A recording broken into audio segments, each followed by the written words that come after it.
welcome back to the Netherkast. I hope we have with us a guest today. I'm Black Cyborg. I can't talk. I'm Black Cyborg was what I was going for there.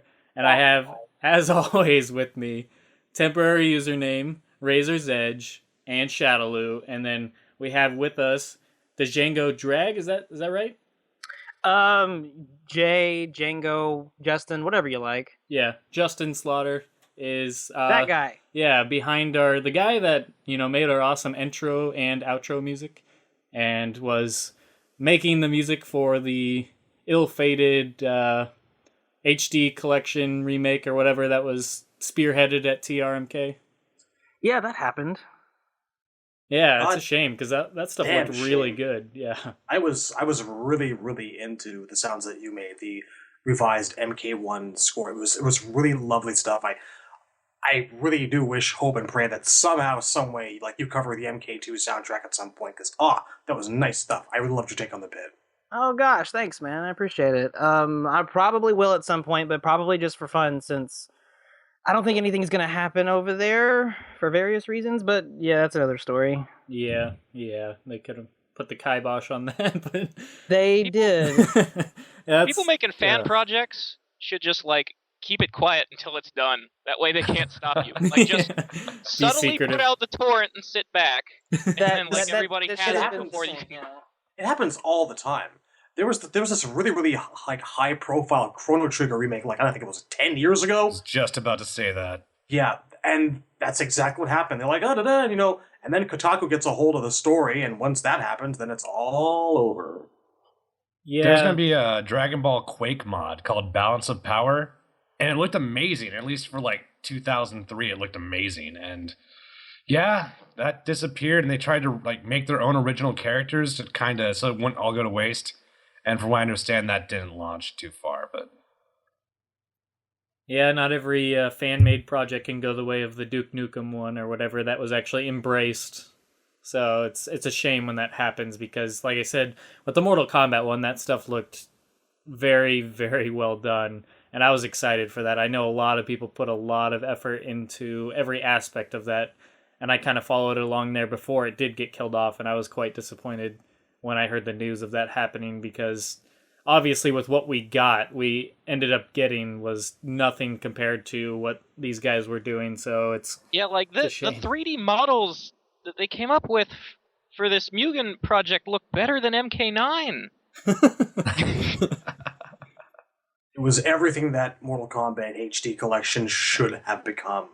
And I've been a fan of Bleed since he was doing sprites for regular Mugen. He designed this version of Scorpion, who, I've always said, I want to see him, whip his spear around like a rope dart. He made that happen, and it plays so awesome. I really wish that was the way he played in the actual games. Yeah, I just can't believe... I wonder why they decided to kill that off. Whether it was beyond just the fan project, in general, the whole HD remake that they were originally supposed to make, the NetherRealm Studios or whoever was doing the official HD remake that they were eventually doing. The official one they were doing by going back to the old blue screen techniques, and I think what it ended up being was the footage they were getting just wasn't up to par. I thought I heard something about they didn't want anything to take away from the focus of MK9 or something like that. I think that was also part of it. Around the time it was in development, I was actually working at a third-party testing company, which shall remain nameless, and I was actually lucky enough to see a few documents pertaining to it and things that they actually had planned for it. The one thing that I remember that was really interesting was they were going to have this feature. It was going to be called the Spine, this little option that you select from your main menu.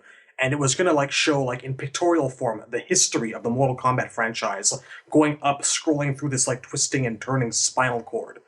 And they had little details in 1992, the first tournament happened, and I only saw a couple pictures, but man, it would have been something. Damn shame. But from everything else that I saw though, it just was not working. I remember seeing the Cyber Ninja helmet. It looked too big for the actor, and problems. Yeah, sometimes you just can't go home again. Right, yeah. Once you like back in the 90s when you took like a blue screen guy and then you turned him into pixels, you could sort of edit each little pixel and it'd work in that resolution. But I don't know that in 1080p you can do anything with blue screen. I just don't think it's going to hold up. Just can't do it, Captain. All right, well, let's we got a nice little bit of new content to finally delve over. Other than the magazine of last week, we finally got the start of the MKX comic series, the first digital release. So the first chapter of what each print issue will collect is the 3 issues, just like Injustice. So yeah, if you haven't read the first chapter to the MKX comic, you're probably going to want to skip ahead. I would look at the show notes. We'll put up, if we not, are going to spoil the shit out of it. Right. If we don't put if up, you haven't read this by now, there's something wrong with you. Yeah, I mean, you guys got to read this one way or another. I get your hands I'm on sure this. There are people who are waiting for the print copy, so that's fair. But seriously, we're going to spoil the shit out of it. You might want to just move on to the next episode. Yeah, I'm waiting for the print copy myself, just because I like something Just physical. But I to the still retrospective, whatever you got to do, because we're going to be on this for a while, and we're going to go over every fucking detail with a fine-tooth comb.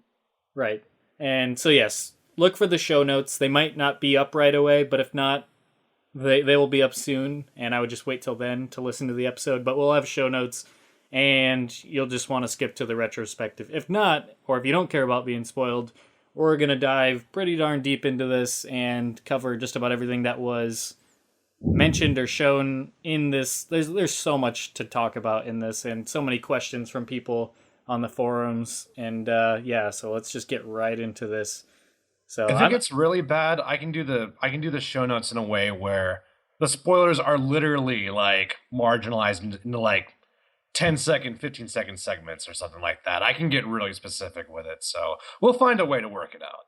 If you can do something like that, you're a saint, but I'm not asking you to do it. I asking think it's just going to be from this time code to this time code, we talk about the comic, and all of it is spoilers. Yeah, because it might be a 28-second episode if you want the spoiler-free version, but we'll make something happen. Honest to God, man, this entire issue is basically a spoiler for, I don't know, probably the first whole part of what's going to be MKX's story mode. So I think that's a good. Just one large spoiler block is probably for the best. See, but, at least you should get your hands on this comic, the digital version or print, because regardless, if I were you, it's hard, and I couldn't do it with Injustice. I actually bought both the digital and the print with Injustice, well, at least the first few issues, just because I could not wait to get into the story, and this is going to be that times 10. So, find a way to look at the comic, because you're gonna want to read it and hear us discuss it on the forums, because that's a lot of the fun leading up to the game, is discussing all this and delving into all the fun aspects of it. Waiting 3 weeks and not getting spoiled, that's a challenge in and of itself. But anyways, let's jump into the comic, and we'll kind of go in chronological order of the events in the comic as best we can. We don't have it sitting in front of us, of course, but just going from our memory, obviously, just because we all just read it within the last day. Well, speaking of chronological, I think the first thing we should address is I've seen a lot of people are confused about like when this issue takes place, because the MKX timeline itself is so murky. Like it's completely understandable, and like one of the things is like the issue seems to be set several years after MK9, but the very first dialogue box says many years ago. Yeah. Like telling you it's set in the past. No, it's like set in the past of the end of MKX. It's confusing. But right. So what it seems to be is this comic is set like in the middle of the MKX 25-year timeline. Like it's 15 years after MK9. So like parts of MKX have already happened. We just don't know what they are quite yet. See, it has to be that way, and it can't be any other way, because if on, chapter 4 or whatever, we're going to get into like Cassie Cage stuff, or whatever chapter it was that the solicits said something about Cassie being one of the main characters, her and Kotal Khan. For her to even exist and be of an age of, fighting in a cage and stuff like that, she has to be at least late teens, mid-teens, at the very least, and that means Johnny and Sonya have to have already had her. So there's no way this could have taken place before MK9 or anything like that.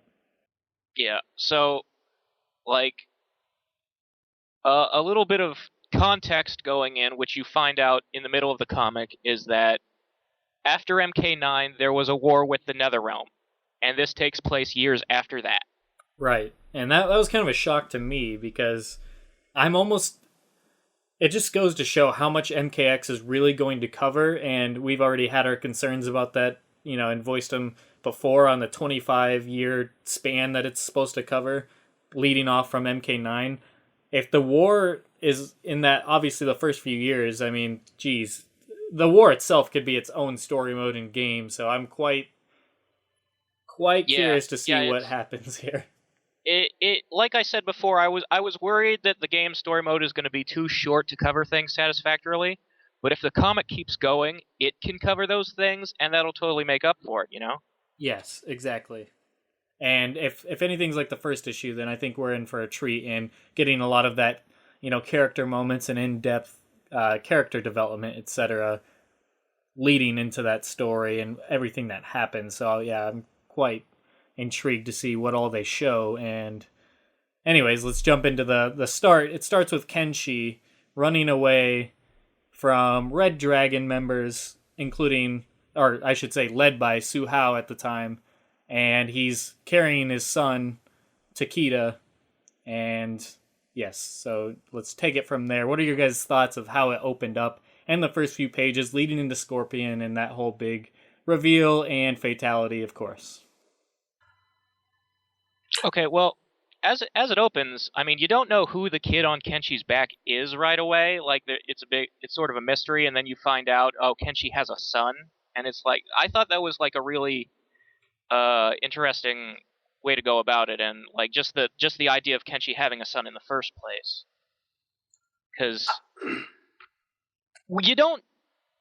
they're like on the message boards, if you talk about characters having romances or offsprings, oftentimes like people sort of talk like there's no room for that in Mortal Kombat, it's just people fighting and that's what the plots are. And it's like, no, these people have like lives and I want to see some of that. It makes Kenshi special because, like, when you watch him, like, when you read about his bio, he doesn't really hang out with anyone. I mean, he did the Special Forces thing, but, yeah. He's like the MK version of Ryu. He's like a homeless guy who wanders and fights people.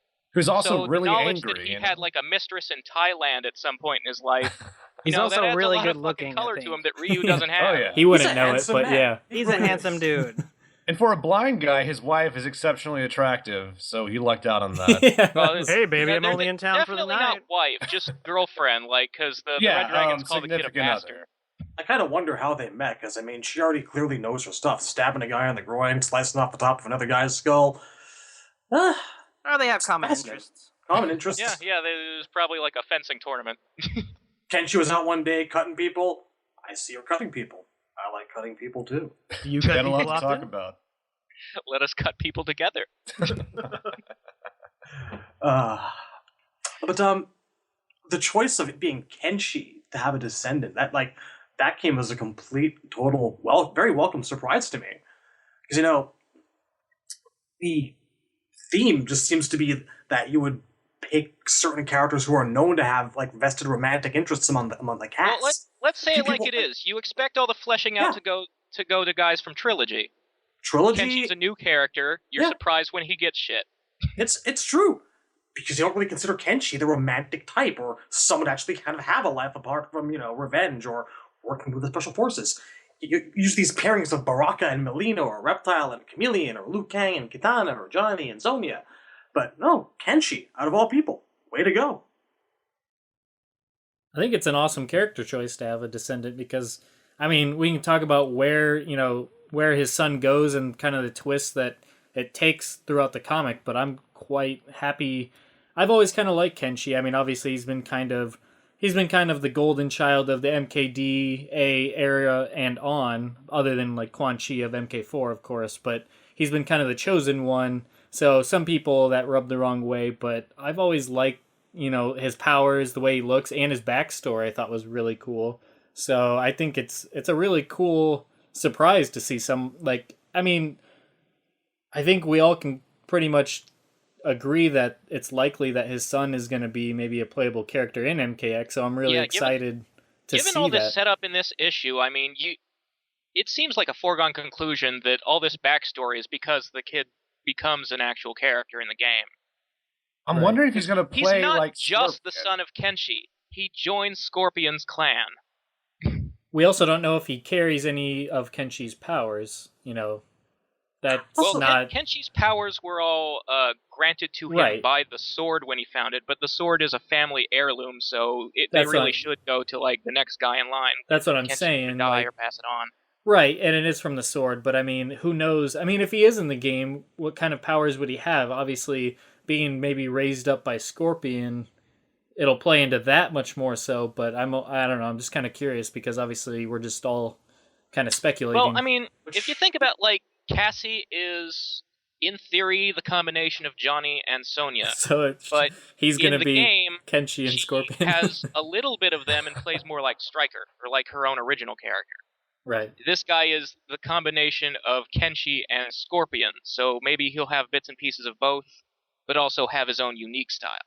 It would be fascinating if Kenshi's not even in the game, and that motion capture thing we saw was his son. Is it Takeda? Takeda? How do you say it? Takeda. Takeda. Yeah, Takeda. I'm pretty sure that's the proper I've pronunciation. always pronounced it Takeda. I have I'm a Gaijin dog, so what do I know? I actually have a really depressing theory about Takeda. I'm really hoping this isn't the case at all, but watching all the intro dialogues with Scorpion and whatnot, and then reading this comic, I'm seeing a difference between those two characters a little bit. I mean, what can you know from an intro dialogue? It depends on who he's fighting, but like, I'm really hoping that Takeda isn't just used as like a means to kind of get what the Scorpion we're seeing here back to Vengeance Scorpion. And it does seem because it does seem like in the MKX, the intros Scorpion has are very vengeance filled. So, and that brings up. So, if anything was to happen to Takeda, it might bring about that kind of regression for Scorpion. And we do know from future issue solicits that bad things are going to happen to the new Shirai Ryu clan, which is a shame to retread that ground again. I just really hope that this comic has a lot of effects on the game itself. I hope they're, working very hand in hand, because we've seen the interviews with the writer, and he said they pretty much gave him free reign to do whatever he wants, but I'm sure they gave him story points that they want him to hit, of course. But he's allowed to use whatever characters he wants, so, there's a lot of filling in the blanks there to the writer's discretion. So I just hope there's not a lot of things in the comic that are just completely ignored in the game or don't line up exactly, because I mean, that's kind of the fun of this comic, is you're hoping that this comic and the stuff you learn in the comic is going to be canon with the game itself. So that's always my greatest fear, and they've been really skeptical of going to this entire series. I'm used to seeing these like tie-ins that are just like crapped out for whatever movie, like Transformers. Oh, hey, look, it's a 4-issue Starscream miniseries that won't have any bearing on the rest of the story whatsoever. Yeah, it's just like so the artists put a bunch of tattoo designs on Starscream's jet in the new movie, so let's write a story about how he got those, but it doesn't actually have anything to do with the movie. Pretty much. I'm afraid of shit like that happening, but a lot more effort went into this than I really would have believed possible, so I'm cautiously really optimistic about this series right now. Optimistic is the word, because Kenshi and Scorpion discuss the nature of vengeance and how poisonous it is, and how they don't want Takeda to go down that route. So I'm hoping Scorpion has a more learned perspective on vengeance and what he was in the past, So hopefully he won't retread the same... Well, yeah, what's up? Yeah, the big difference between Scorpion here and how we're used to seeing him in, his personality is he seems calmer, like he's over the death of his family, and he's not, constantly hunting for Sub-Zero or Quan Chi anymore, and that's, a really big change for him. And he's not like that in the intros we've seen, but at the same time, we know that the game covers a lot of ground, so maybe the intros we're seeing are just the ones NRS wanted to show us of, early Scorpion, at the beginning of story mode, this is the kind of stuff he would say, and, we know there's multiple quotes in the game, and we haven't seen them all. Yeah. We can only hope so. Honestly, I would actually think that thinking about a cycle of vengeance, it would be really, really terrible and lame for them to like kill off Takeda to get that Scorpion angry storyline going back on track. I think that's just far too trite for anyone to even consider, and just far too predictable. Point in fact, back to what Tim said earlier about the motion capture being possibly for Takeda, and if we're going to talk about cycles of vengeance, maybe we'll be seeing the end of Kenshi before long. That's a shocker. Yeah, I really hope not. Curious that Kenshi's still wearing his MK9 costume in this comic, and everybody else is in new clothes. I was actually kind of disappointed about that. I was hoping, because I like a lot of the costumes we saw in the comic book. That might have been my favorite part of the issue. Well, somebody brought up a good point. I forget who it is, so forgive me if you're on MKO and you brought up this point or pointed this out, or maybe it was even on Test Your Might, because I read both threads quite a bit of people's responses, and somebody said maybe that explains the red dragon on Kenshi's outfit, because he always had that red dragon on his sash, and he was infiltrating the Red Dragon clan, if I'm correct, and I interpreted this comic correct, that he was infiltrating the clan, so he must have been some sort of higher-ranking member at that point, because he wasn't just dressed up like a random Joe Schmo Red Dragon member. That is the thing, though. They do show a flashback to while he's undercover, and he's not wearing the sash. He actually is in one of the Mook gimp suits, just without the hood. Like, he has a pair of sunglasses on to hide his blind eyes. Gotcha. Okay, well, that was their theory, was the idea that he's wearing the red... That's why he's wearing that uniform, is because that's his Red Dragon uniform. Yeah, I always just kind of figured that the sash was like the crest of the House of Pikara or whatever. Right. Yeah. Because he's had it since Deadly Alliance, and he had nothing to do with the Red Dragons back then. Yeah, true. But so, I guess we should sort of focus more on back to the beginning of the issue. Like, we've got this cool fight scene between Kenshi and the Red Dragons. There's even an X-ray shot of an arrow shooting him in the leg. Yeah, I pictured it going in slow motion, too. Yeah, what'd you guys think of the art overall of this comic in general? Like, the art style and the drawings and the coloring and all that aspect of the comic, beyond just story and character development? It was an appropriate choice, I thought. Angular, in a way that works. It actually reminds you a lot of some of the old Game Fan Mortal Kombat artwork back when, game magazines were still a widespread thing. But it was kind of, I don't know, halfway between manga and comic, and I think it actually worked pretty well. I was a fan of it. Yeah, I really liked it as well, just for the fact that it didn't take away from anything. There's certain comics that take stylistic choices and liberties where you're like, oh god, but then you eventually adjust to it. There wasn't any of that in this. I didn't have to adjust anything. It just felt natural. It felt like what you think Mortal Kombat should look like. I mean, there was nothing that stood out to me like that. Just that looks completely wrong, like type of art style for this theme that they're going for, in my opinion. I thought it looked great. I could actually really picture like an hour and a half Mortal Kombat animated show or movie in this kind of animation style. It would look lovely. Right. Yeah, it's I like it. I mean, it's sort of painted, and sometimes the little details are blurred or skipped over on like costume designs and stuff like that, but it's still like, it's not like in a bad way. The manga influence is definitely there. Like, I could see this as like, when you read the Udon Street Fighter comics, they look like stills of an anime. This almost has the same quality. It's just slightly less clean. Right. But one thing I really like about the art is there's an attention to detail here that goes beyond just like the guy clearly did his research, and the biggest example of that is the Su-Hao character design. And credit to T-Rex on MKO for pointing this out, because I had completely forgotten. But it actually, like, it pulls from the original concept art of Su-Hao from the Deadly Alliance crypt back when he was still called Kublai Khan, where like his chest implant is a lot smaller and less bulky, and he's got the stars of the Chinese flag tattooed on his face.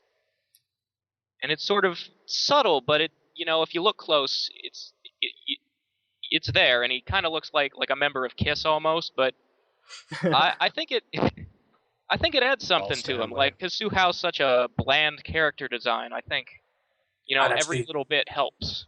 I'd actually say that Su-Hao is the Peter Criss of the Mortal Kombat universe. Yeah, that works too. Poor guy. Hey, he wrote Beth. He did. Anyway, continuing. So, what did you guys think of, Su-Hao biting the dust so soon after being shown in the comic? Oh, this was the most I've ever liked Su-Hao. I don't know. That should give my general opinion about Su-Hao, but he's never been better than meeting a great end by Scorpion.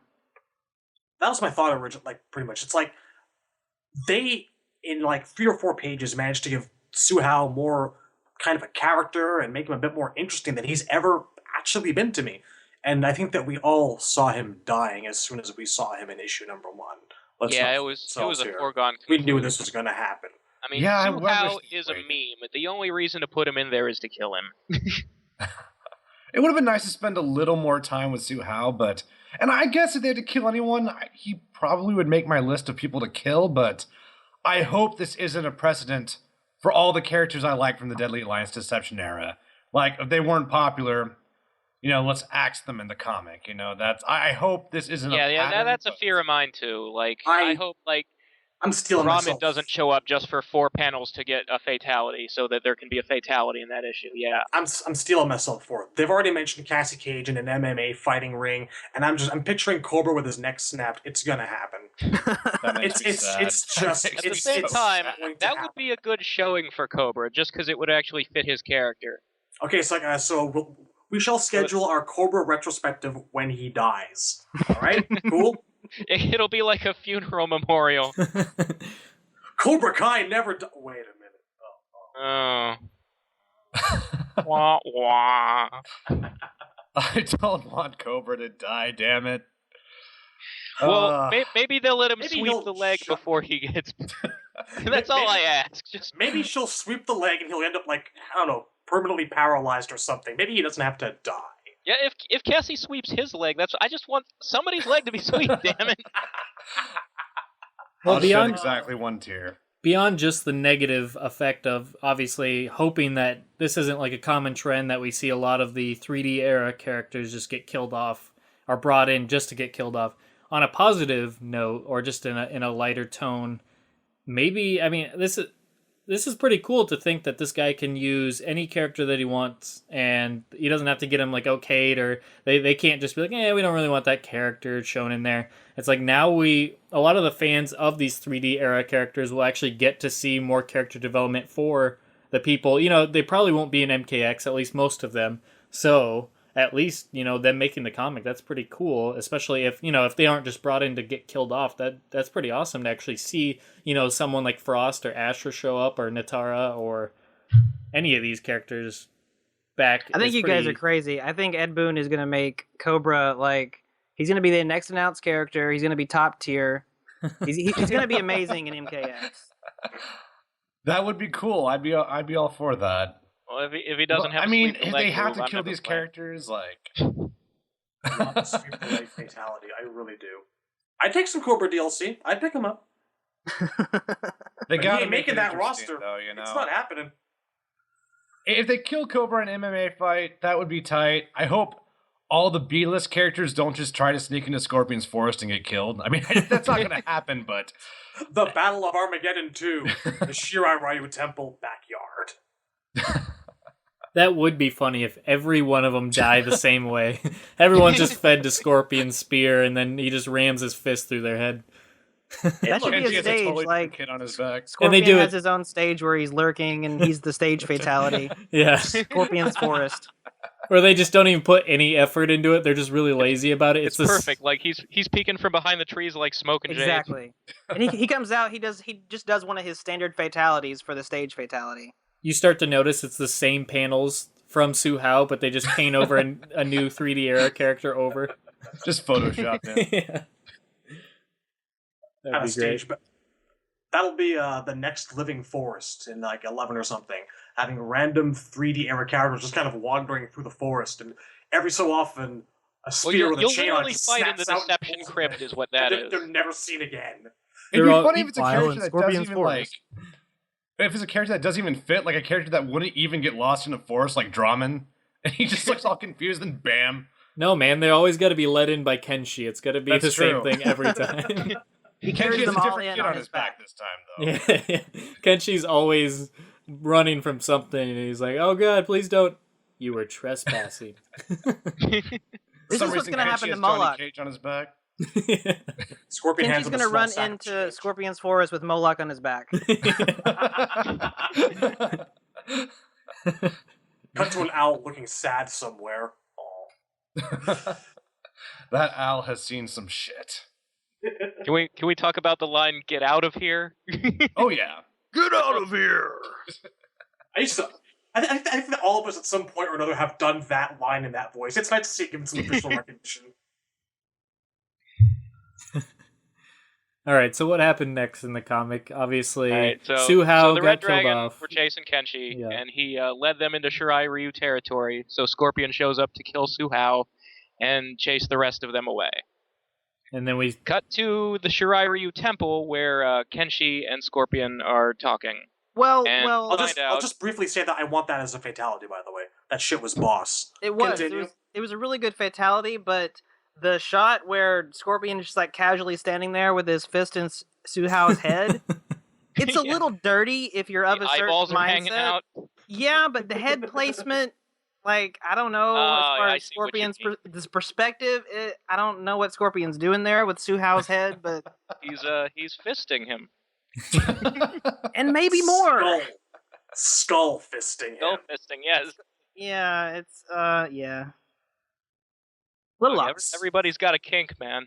This is the darkest moment Scorpion's ever on the his skull Nethercast fist. so far. actually Scorpion Yeah, this had is a point nothing of to no do with return that. right here. It was all Hanzo. It was. This is Hanzo. Yeah. Oh, they're the same guy. That's a metaphor. He just passes it off as Scorpion. Hanzo, what are you doing?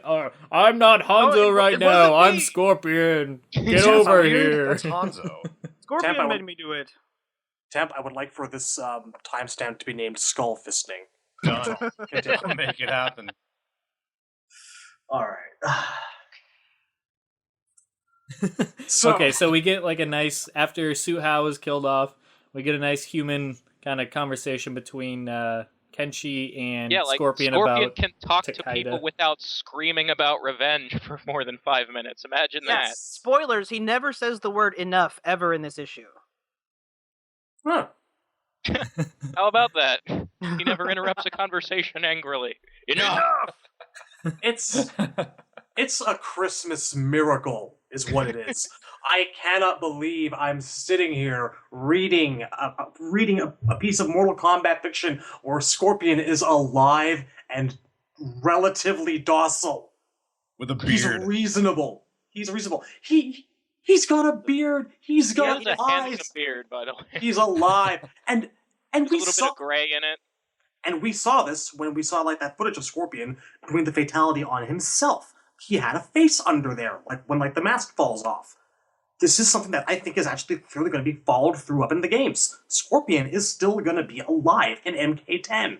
Well, no, Holy hold on. shit. We see Holy him shit. use Ah. his powers. His eyes go white while he's fighting. I think this is just to differentiate the fact that he's calm and has his rage under control. Like, he's still a specter. And I imagine he can still peel off his face and breathe fire when he wants to. Like, I think the face was always under the mask. He just never took the mask off without going all the way. Yeah, I thought he changed it to a skull as sort of like a taunt. That's how I always read into it. Even back in like the 90s, that's what I thought was going on. Yeah, like, it's not like there's only a patch of skin from his forehead to his nose sewn to the mask. The face was there. That's actually would've been- kind of how I've always seen it. It was just like Yeah. a flap of skin, pretty much. I figured, I mean, the emphasis on him being more of a ghostly spectre type of figure, that's kind of been diminished as the years have gone on. He's turned into more kind of an angry Ghost Rider. But I always kind of figured that there wasn't really much going on underneath that mask. And that's why I think his MKX appearance, his design makes so much sense. He's still a Spectre, but if he's not affiliated or aligned with the NetherRealm anymore, he doesn't have to brand himself as such. He doesn't have need to the sport the bondage gear fact that anymore. jacked. Oh, the question as to whether or not he's alive or dead is an interesting one. Maybe it's either he's still dead with a bit of a. Well, with notice he's drawn with humanity, pupils when he's not fighting, but the color of his eyes is still white. Like, he doesn't have, like, brown eyes or something. Well, Maybe doesn't he's- Takeda say, maybe he's like... alive and he kept his powers. Takeda does refer to him as a wraith. Yeah. I don't know. We'll see. It might be like It's- a Hulk type situation where, like he's working to kind of keep whatever down or something, and then but maybe, you know, as we've seen in Mortal Kombat X, something happens and he's not able to control the Scorpion character or whatever anymore. The rage. The rage. I'm kind of hoping that they're not going to like just separate the Scorpion identity from the Hanzo Hasashi identity. That seems kind of That seems unnecessary. dumb and unnecessary, because Scorpion is just his ninja code name. He was called that before he died. Right. Like, it's not a separate identity. I really don't. If you want to use it as a metaphor for Hanzo when he's angry, fine, but they're not two people. Precisely. Yeah, I'm not even thinking Hulk so much as Nicolas Cage Ghost Rider with that analogy, I guess, you know. And The psychotic laughter begins. Crawling at the door! I actually think Spirit of Vengeance was a lot of fun. I love that movie. That is way better than the first one. Nicolas Cage makes both of those watchable. How the fuck do people say that Spirit of Vengeance was worse than the first Ghost Rider? They don't know how to have fun and enjoy a Nicolas Cage performance. That's all it is. The Christopher first Lamb one is more fucking like a kills regular it. movie where he's trying to be a normal actor. The second is him being him. And it's great. Yeah, sure- that's Doesn't he? the best Wait, thing doesn't he about piss it. fire in that movie? Yeah, He does. yeah. Yeah, fuck everybody else. That movie was great. Seriously getting the urge to watch Wicker Man again over here. Also, Christopher Lambert was in it for like 5 minutes. He was. He was. That was nice. That was very nice. Yeah. You know, it is so damn weird for me now watching like Avatar and hearing James Remar and thinking that guy was the worst rated, and now he's got more of a career than Christopher Lambert does. It's kind of odd. It's a shame, is what it is. It's pretty depressing, but I still think Ramar is just like a wooden actor in general. I don't really like his performances in anything except The Warriors. He's a good voice actor. Yeah, I hated him as Hawkman in Justice League Unlimited. Oh man, I didn't even put that together. Wow. Yeah. But you're right. Yeah. And you're always right. I often am.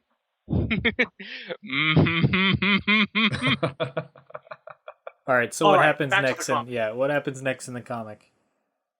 So, well, the conversation, the human conversation without screaming enough that Scorpion and Kenshi have, establishes that this is all taking place after a war with the NetherRealm, in which Kenshi helped Scorpion get free from Quan Chi and from his own rage and all that. And now Scorpion is helping other people by finding like survivors whose families died in that war and like having them join his clan. And here we find out that the boy is Kenshi's son. And Kenshi has a talk with the kid about how his mother is dead. The Red Dragons killed them, though he doesn't want the kid to know that. And he leaves the boy with Scorpion so that Scorpion can like teach him discipline so that he doesn't find out what happened to his mom and just race off for revenge. While Kenshi goes out to find out how the Red Dragon found out about his family and like find Dagon and, you know, finish his mission, shut them down. Because he was sent to infiltrate the Red Dragons and find Dagon by Sonya. He's working for the Special Forces as an undercover guy. I think that says something about how they're trying to characterize Scorpion here. Like, Kenshi's trusting this dude with his kid. Like, Yeah. Scorpion? You're gonna establishes trust two things. Scorpion with a child? Like, this is new. Yeah, first of all, it shows that, like, Kenshi is thinking of Scorpion as a guy who knows the dark side of revenge and can teach someone to not go down that path. Because that's a path that Scorpion, you know, has been turned away from. And it's also a path Kenshi went down with Shang Tsung and it never led anywhere for him because someone else kills Shang all the time. In both I just like the timelines, fact Kenshi that never there's got his revenge. Well, I love But, the fact. What's up? What the interesting thing about it to me is that, well, first of all, Sonya's still alive, so all the people who think she's gonna die to give Cassie backstory, because there can only be one blonde in the game or something, shut up. Yeah, we don't She's know. not dead yet. Yeah. She at least gets through the NetherRealm War. There's Right. still time. But, Well, we don't know that was actually Sonya. We just know somebody was using her phone. yes. It's It's a true. start. Caller ID confirms Don't you- nothing. Maybe that call was Johnny being like, yeah, Kenshi, Sonya just died, so you're pretty much on your own at the Red Dragon camp. Encouraging them. Or she's just making him take calls. Not going to be able to give you that ride home. Got a funeral to attend to and a body to bury, so... Yeah. Can you take care of my child? Because I'm not a very good father. Then he just I know dumps her off on I'm Scorpion up to my too. eyeballs and children, please. I just abandoned my son to Scorpion. Do you trust me with your daughter? Kenshi is a much better father than Johnny. Meets his kid Oh, for yeah. 1 week and hands him to Scorpion. Are you sure you want to leave your kid with me, Kenshi? I mean, really, you know my history with losing children, right? Eat So your it's that annual peas. time. Enough! Enough! Enough Get playing over with your here food. and spend some quality time with your old dad. Yeah, Scorpion is not Mr. Sensitivity. And from what we see in the That's- comic, he still isn't. Well, yeah, that's the weird thing, though. Like, he's the father figure now. Like, Takeda becomes Scorpion's apprentice. And by the way, where are we on the thought that this kid has the exact same name as the founder of the Shirai Ryu for no reason? Yeah. There's a story there that's waiting to be told, and I really cannot wait to hear it. Yeah, completely by coincidence. I'm like wondering, did some tricky shit happen in the NetherRealm? Maybe someone gave Scorpion's kid's soul a new life and reincarnated him? Maybe Scorpion's watching over him from a distance? Stop talking like that. I liked Stop the it. theory I read on Test Your Might, where when the kid grows up, he's going to get sent back in time to the feudal era and found the clan. That'd be insane. I hope it's simpler. That doesn't quite than add up. that. He'd have to join the Lin Kuei first. This but- is some Back to the Future go have sex with your grandmother shit. I'm Yeah. getting confused here. And once again, points of no return on the Nethercast. But Fisting. the ancient Japanese think his name is Fruit of the Loom because it's written on his underwear. Right. But I really like the fact that it seems like Kenshi and Scorpion have some sort of history. They have a pre-existing relationship. Yeah, and yeah, that's like what I'm hoping is Scorpion and going Ken, on. like it's like Kenshi's relationship with Ermac in the old timeline. Like He does something for him. He helps him out. he's that for Scorpion now instead of for Ermac, which makes me wonder what's up with Ermac in this point in time. And that's what brings my theory down, because I was hoping, well, maybe Takeda was named in honor of Scorpion's clan, but it sounds like Kenshi didn't know he had a kid. So Yeah, that shoots down the theory, unfortunately. That's what the mom named him, and the kid seems to be like 10 years old or so, somewhere in around that. I mean, it's hard to Something in tell that with the realm. drawing, but I could just see when that was first explained. Like, his wife is like, Kenshi, we have a son. He's just no response. Oh, don't pull that on me. You're blind, not deaf. Stop doing this. Cut that brewery shit. I can't hear you. What are you saying? Something about bread? I have to go out now and buy cigarettes. You don't smoke. Contact lenses. Bye. Do you need some sound interference in the mountains? Poor guy. I have to train for the World Warrior tournament. I'll be out in the wilderness. I would really love to see, like, an HBO miniseries about Kenshi wandering the earth and saving people. This week it's Ermac, next week it's Scorpion. Next week he meets a guy with a white gi and steals it, and that's like his alternate. Yeah, He's right. David Carradine in Kung Fu. pretty much. So do you Just think town to Kenshi will town be in the saving game? people who have problems being enslaved by villains. So I think Kenshi's got to be in this game. He's got to be. Yeah, well, they talk about how he saves Scorpion. You know that's going to be a scene in the game. Like, this NetherRealm War is going to be part of the game story mode. Now, I wonder if that's going to be in addition to Ermac or instead of Ermac. There's no reason they still can't come across Ermac wandering Outworld or anything. Well, no, I think they'll just go a different direction with Ermac, where like in the old timeline, when he was free of Shao Kahn, Kenshi was the one who saved him from losing control of all his souls. In this timeline, it'll be the soul of Gerard taking control, I suspect. Well, wasn't Ermac like locked up? Wasn't he like contained as a punishment? Like he was sealed, right? Well, no, I think no. And like, it's just he was under mind control, which has been his story all along. Like Kenshi probably like fought him when they were when he was like undercover in Outworld for the investigation agency, and like used his psychic powers to like figure out what was going on with Ermac because they both have the same shit. It actually doesn't make sense. At that time, Ermac would still be under that control because Shao Kahn would be alive. Yeah, just sort of. Yeah, the story was Kenshi freed Ermac from mind control, so Ermac taught Kenshi the TK Slam move. Yeah, but now with Kahn theoretically dead, Ermac should be free to make that change himself. I want to know how he taught him that move. All right, you move your hand like this. Put your hand up. Oh, I never tried this before. It's real simple. Just you already know how to push him. Just pick him up and drop him. I always just kind of thrusted my hand forward. God. Yeah. You can do vertical things too? Through the Force, things you will see. There's a whole axis I hadn't considered.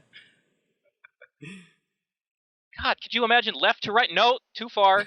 Slow down. One move at a time. All right, I washed your car. Really, will you really teach cool, me your just tricks now? Fling them over there into Scorpion's forest. I see a city. Family. A son you have there. I have to go now. This lesson's over. Okay, I cleaned your bathroom. Just teach me it. You are not ready.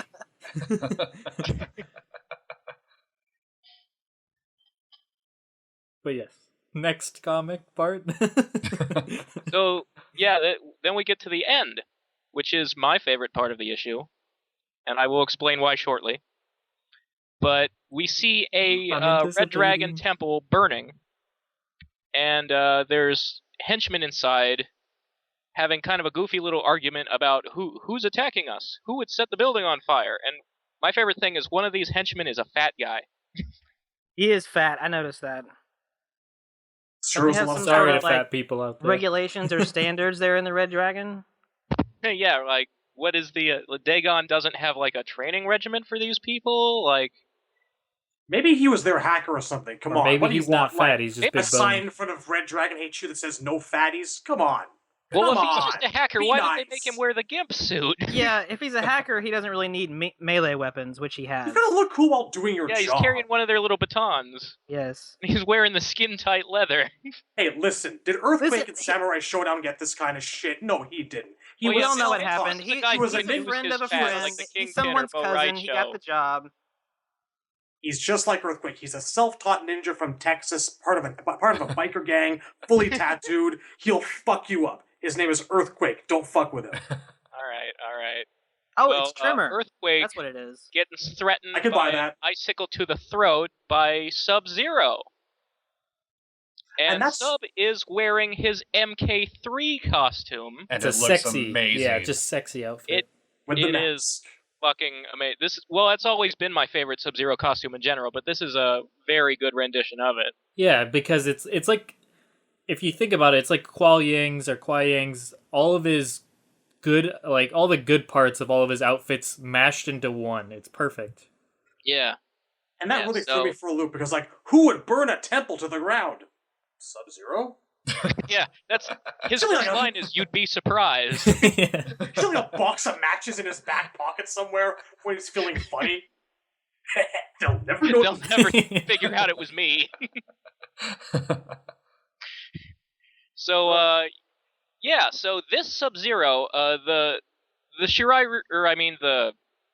Red Dragon, the Red Dragon Goon immediately assumes he's working for Quan Chi. So this is probably Kuai Liang.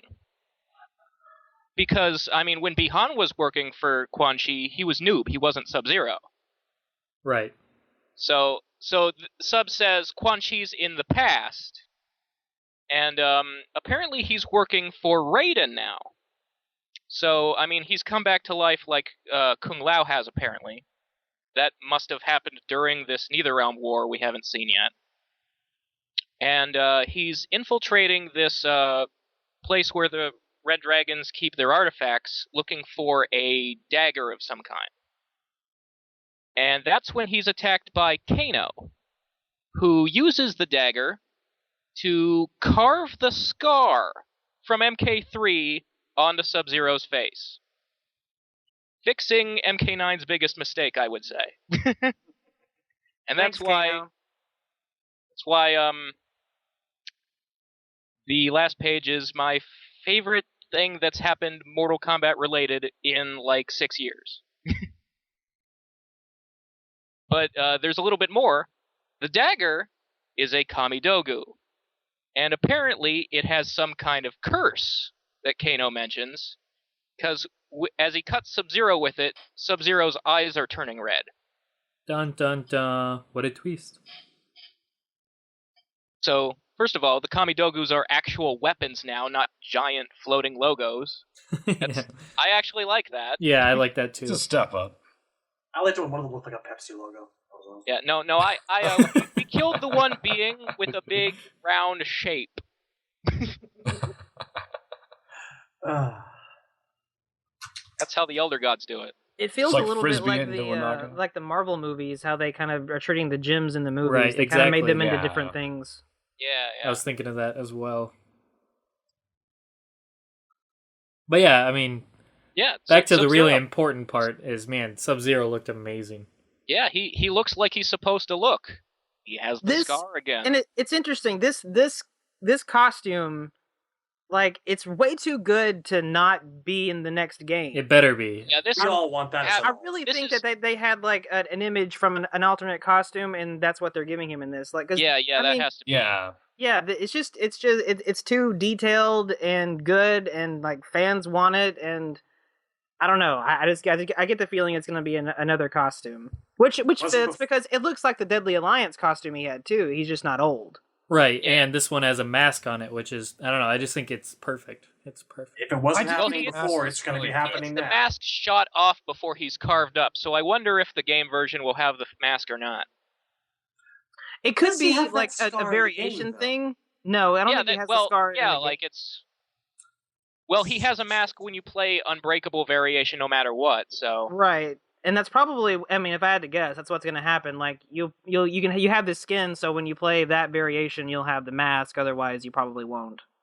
I would want both. I think both are kind of necessary. And if he does have the mask in Unbreakable, I hope it's the actual like stone mask or metal mask. Not a big glowing ice one. Oh yeah, which still looks terrible. But I even though I think don't hate it really as much good, as you do, but it is a little goofy. It's distracting, and I do like the idea of having Sub-Zero without a mask. I think that is necessary, but you're right, Cyborg. Well, especially for Kuai Liang, because it's like part of his character that, you know, he doesn't want to be defined by being like Lin Kuei or just a ninja. Like, he's his own guy. He's rebellious.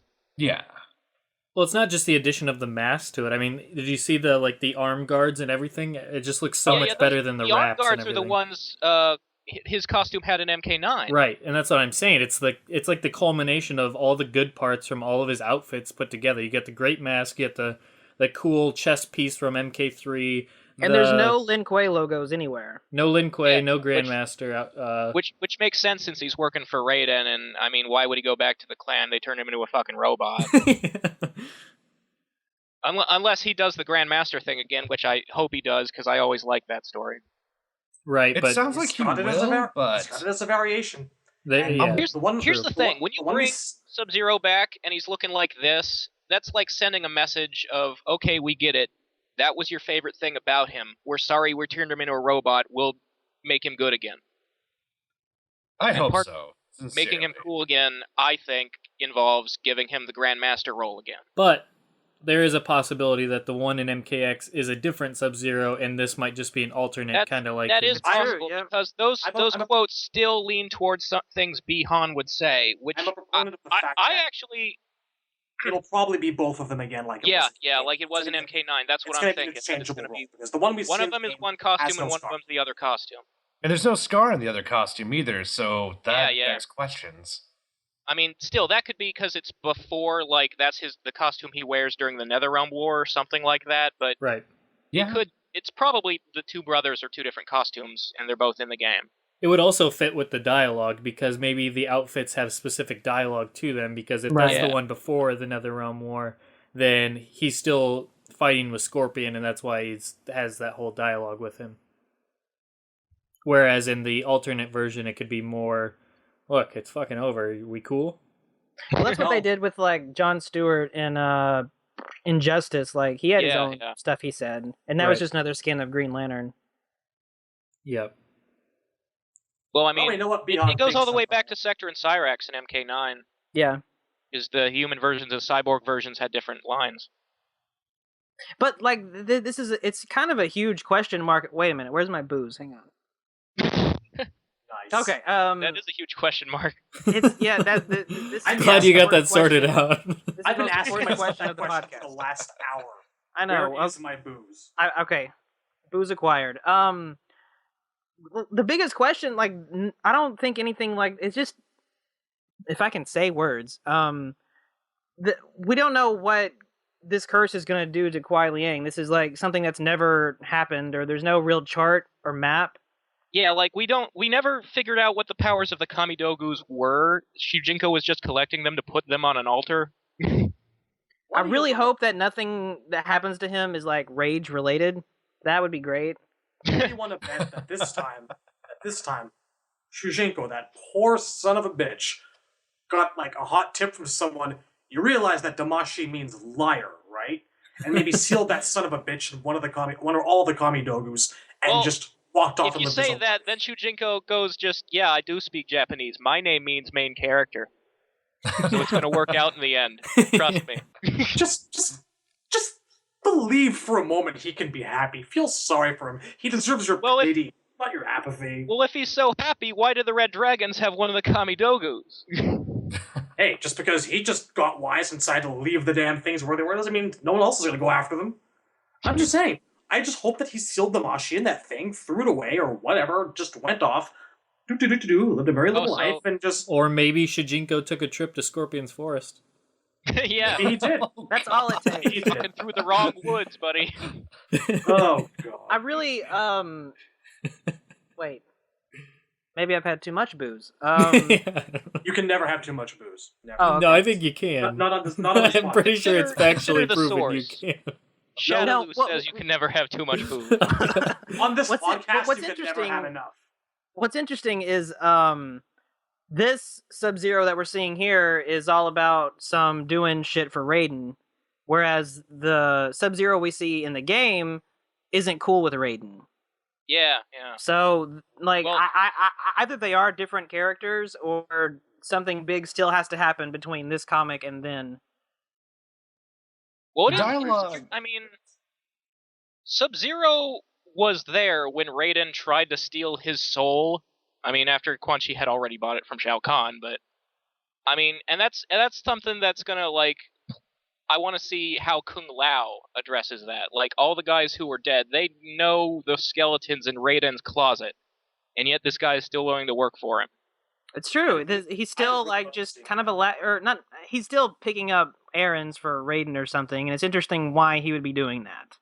And Raiden screwed him yet again because he failed to tell Sub-Zero that the dagger is cursed, and it might fuck you over. That's important information. Well, so I can already see. Raiden might have assumed that, like, okay, surely he's not going to like stab himself with the knife. Like, as long as he doesn't stab himself. It's not like he knew Kano would be there. Right. Yeah, but I mean, he was getting it from the Red Dragon Fortress. And this is Raiden. This is Raiden we're talking about. He's kind of dumb. He doesn't really. Yeah, it's just one more black mark in his portfolio. Look, all he knows is he must not win. It saddens me that this is what we're reduced to when it comes to talking about Raiden these days. I respected that guy once upon a time. Now we're expecting him to fuck up left, right, and center. Maybe he can redeem himself in MKX. We can be optimistic. Why? By taking a walk through Scorpion's forest?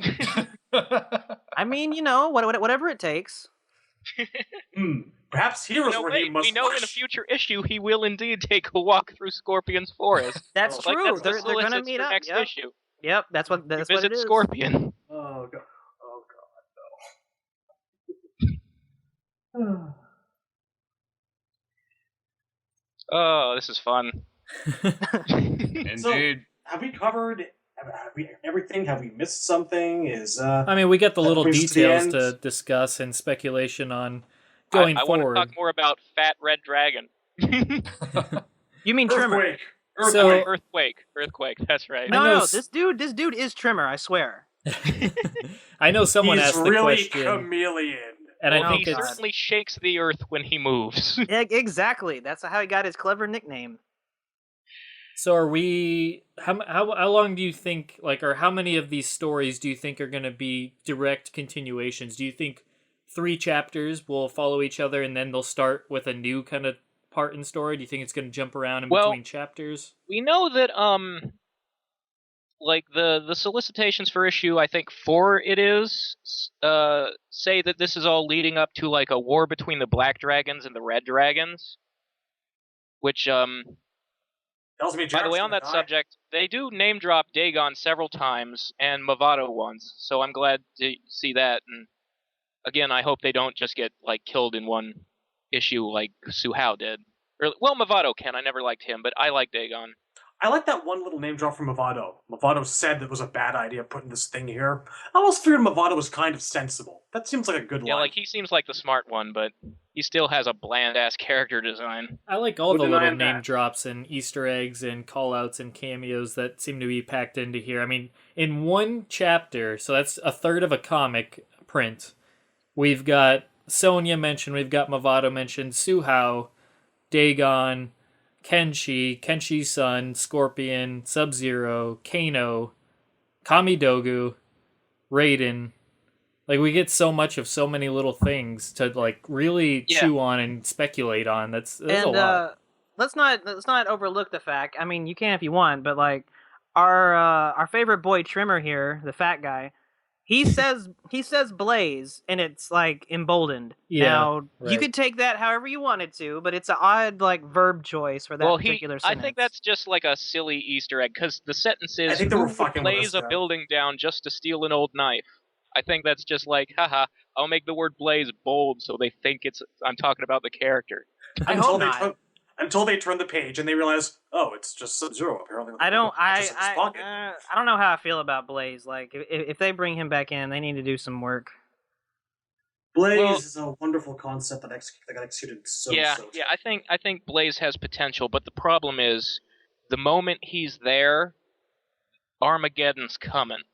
Like, I think he just needs to go in Scorpion's Woods. I don't mind him in that role, though. I thought having him at the top of the pyramid wasn't a terrible idea in of itself, but I think for Armageddon, people wanted a better boss.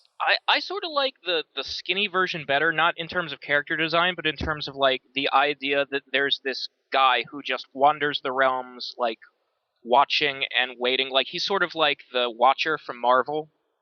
Like, his job is just to monitor things and, oh, the tournaments are going bad, the realms are getting destabilized, the end is coming.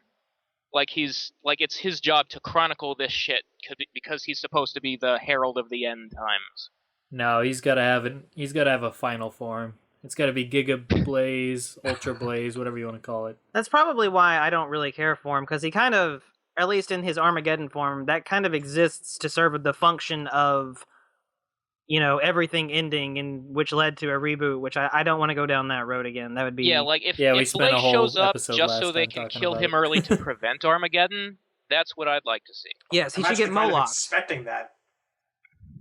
You know what's sad? He never looked better to me than when he was a half-on-fire Liu Kang sprite in the background. I never liked either of his other appearances.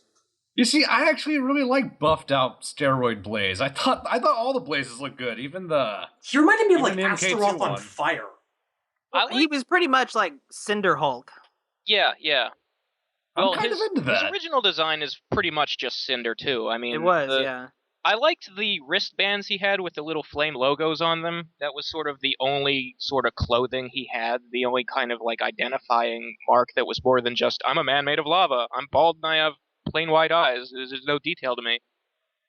It's still... Like, I wish, if like the lower half of his body did have some kind of like pants or was made of rock or something like that, you know, just to give him more like of a look than just like a bland orange guy. I would still like more than just like a plain like placeholder model. It did look like a placeholder model. I might actually be okay with Blaze as long as he they retcon his story into where he is actually Cinder from Killer Instinct, and it's a guest character. I would actually sooner take the MK mythology's fire elemental god. I just don't want. No. I like the Killer Instinct crossover idea. Argus and Delia are secretly the CEOs of Ultratech. They are, yeah, Ultratech. That's what it is. Yep. I just don't want Blaze because I don't want to go down an Armageddon road again. Ugh. Yeah. Well, he's a For guest gameplay, character, so though. it's only for like one game, and he can't be that important. So, oh hey, there's Blaze. You can play as him if you want, but he's not really. I just want him to get him out of the way so that you can use Taven and Dagon without, telling Armageddon story. Because I actually think those two can be characters outside of that story. Like I like the mentions of Dagon in this comic because I'm looking forward to seeing him. And that's because as bland as the other Red Dragon characters are, I think the concept of that clan is better than the Black Dragons. Like I've never really liked Kano. Nobody likes Jarek. Most people don't like Cobra and Kira. Cabal is best when he's not with them. They're just... A street gang feels unimportant in a war between realms. Maybe Dragons are actually involved in the realms. Fazio was cool, and hey, Tremor's got his fans. You mean the fat red dragon guy? Tremor's awesome as long as he's the fat red dragon guy. Tremor and awesome don't belong in the same sentence unless it's awesome to see Tremor die over and over and over again. Well, I think he did die in this issue actually, so fine he by simply me. got kicked through a door. I don't know that it was lethal. Well, this guy wasn't in great shape. That had to break something. Yeah, he might have suffered a heart attack or... But maybe my memory isn't great, probably, but I feel like especially Taven kind of existed in tandem with Blaze to kind of serve that function of that game, which was Armageddon. Obviously Dagon has other things going on, but like Taven was supposed to be like asleep and shit until... Yeah, like he's supposed to be currently still sleeping in some mountain in Earthrealm, waiting for Blaze to wake him up and start Armageddon. Exactly. But, so if that whole thing happens Dagon again, was it kind woken of up heads early. back down Something that road. went wrong with him. You could have Taven after Armageddon is That's prevented. True. Yeah. And I think there's some sort of promise to the idea of like an Edenian god or demigod, as the case may be, like the relationships he could have with Sindel and Kitana and the Gerard side of Ermac and all that, like especially considering he's going to be waking up in a world where Edenia isn't free, like it's merged with Outworld still.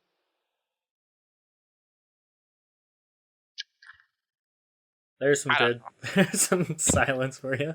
Well, I actually hope that we see Goro and was it Katana doing the treaty thing they did in Mortal Kombat Gold or whatever? Was that Gold or 4? That was Gold. Gold is technically 4, but right.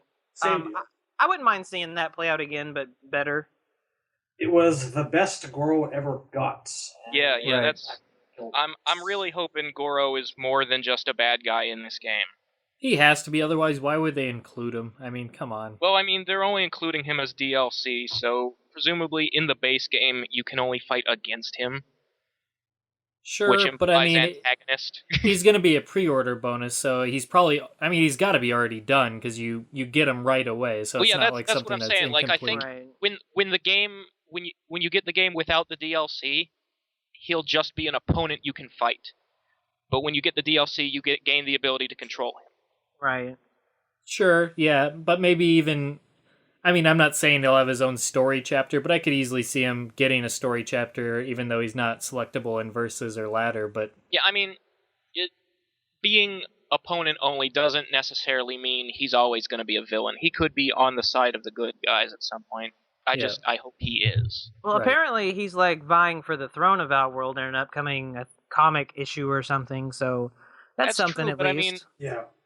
That's looking like it's going to be like a war between different factions, like different shades of black and gray. And who knows how ruthless and evil Kotal Khan is. We know Melina, if she's one of the factions, is straight up fucking nuts. Goro might be the least villainous of them, just because he has like a sense of honor and all that. I don't know, like Kotal Khan, just judging from his dialogues, he seems kind of sensible. Like I said, but it's he just also going off likes that. But blood sacrifices. He likes to drink the blood from hearts and stuff. So Yeah, Well, he who- likes to who cut open doesn't, your though? I chest. mean, and- come on. he's old He's a- school. He's a dude who's Aztec. used to getting what he wants, but he doesn't seem like Bill Cosby. megalomaniacal. That's not funny, man. That's awful. It's a little funny. Rudy. The jello in the pudding and the pudding my dick where it don't belong. And we have And lost again 10 on the subscribers. Nethercast, we cross a point of no return. That's how we roll. That's what we do. Somehow That was skull surprising. fistings don't seem all that bad right now. No, they really don't.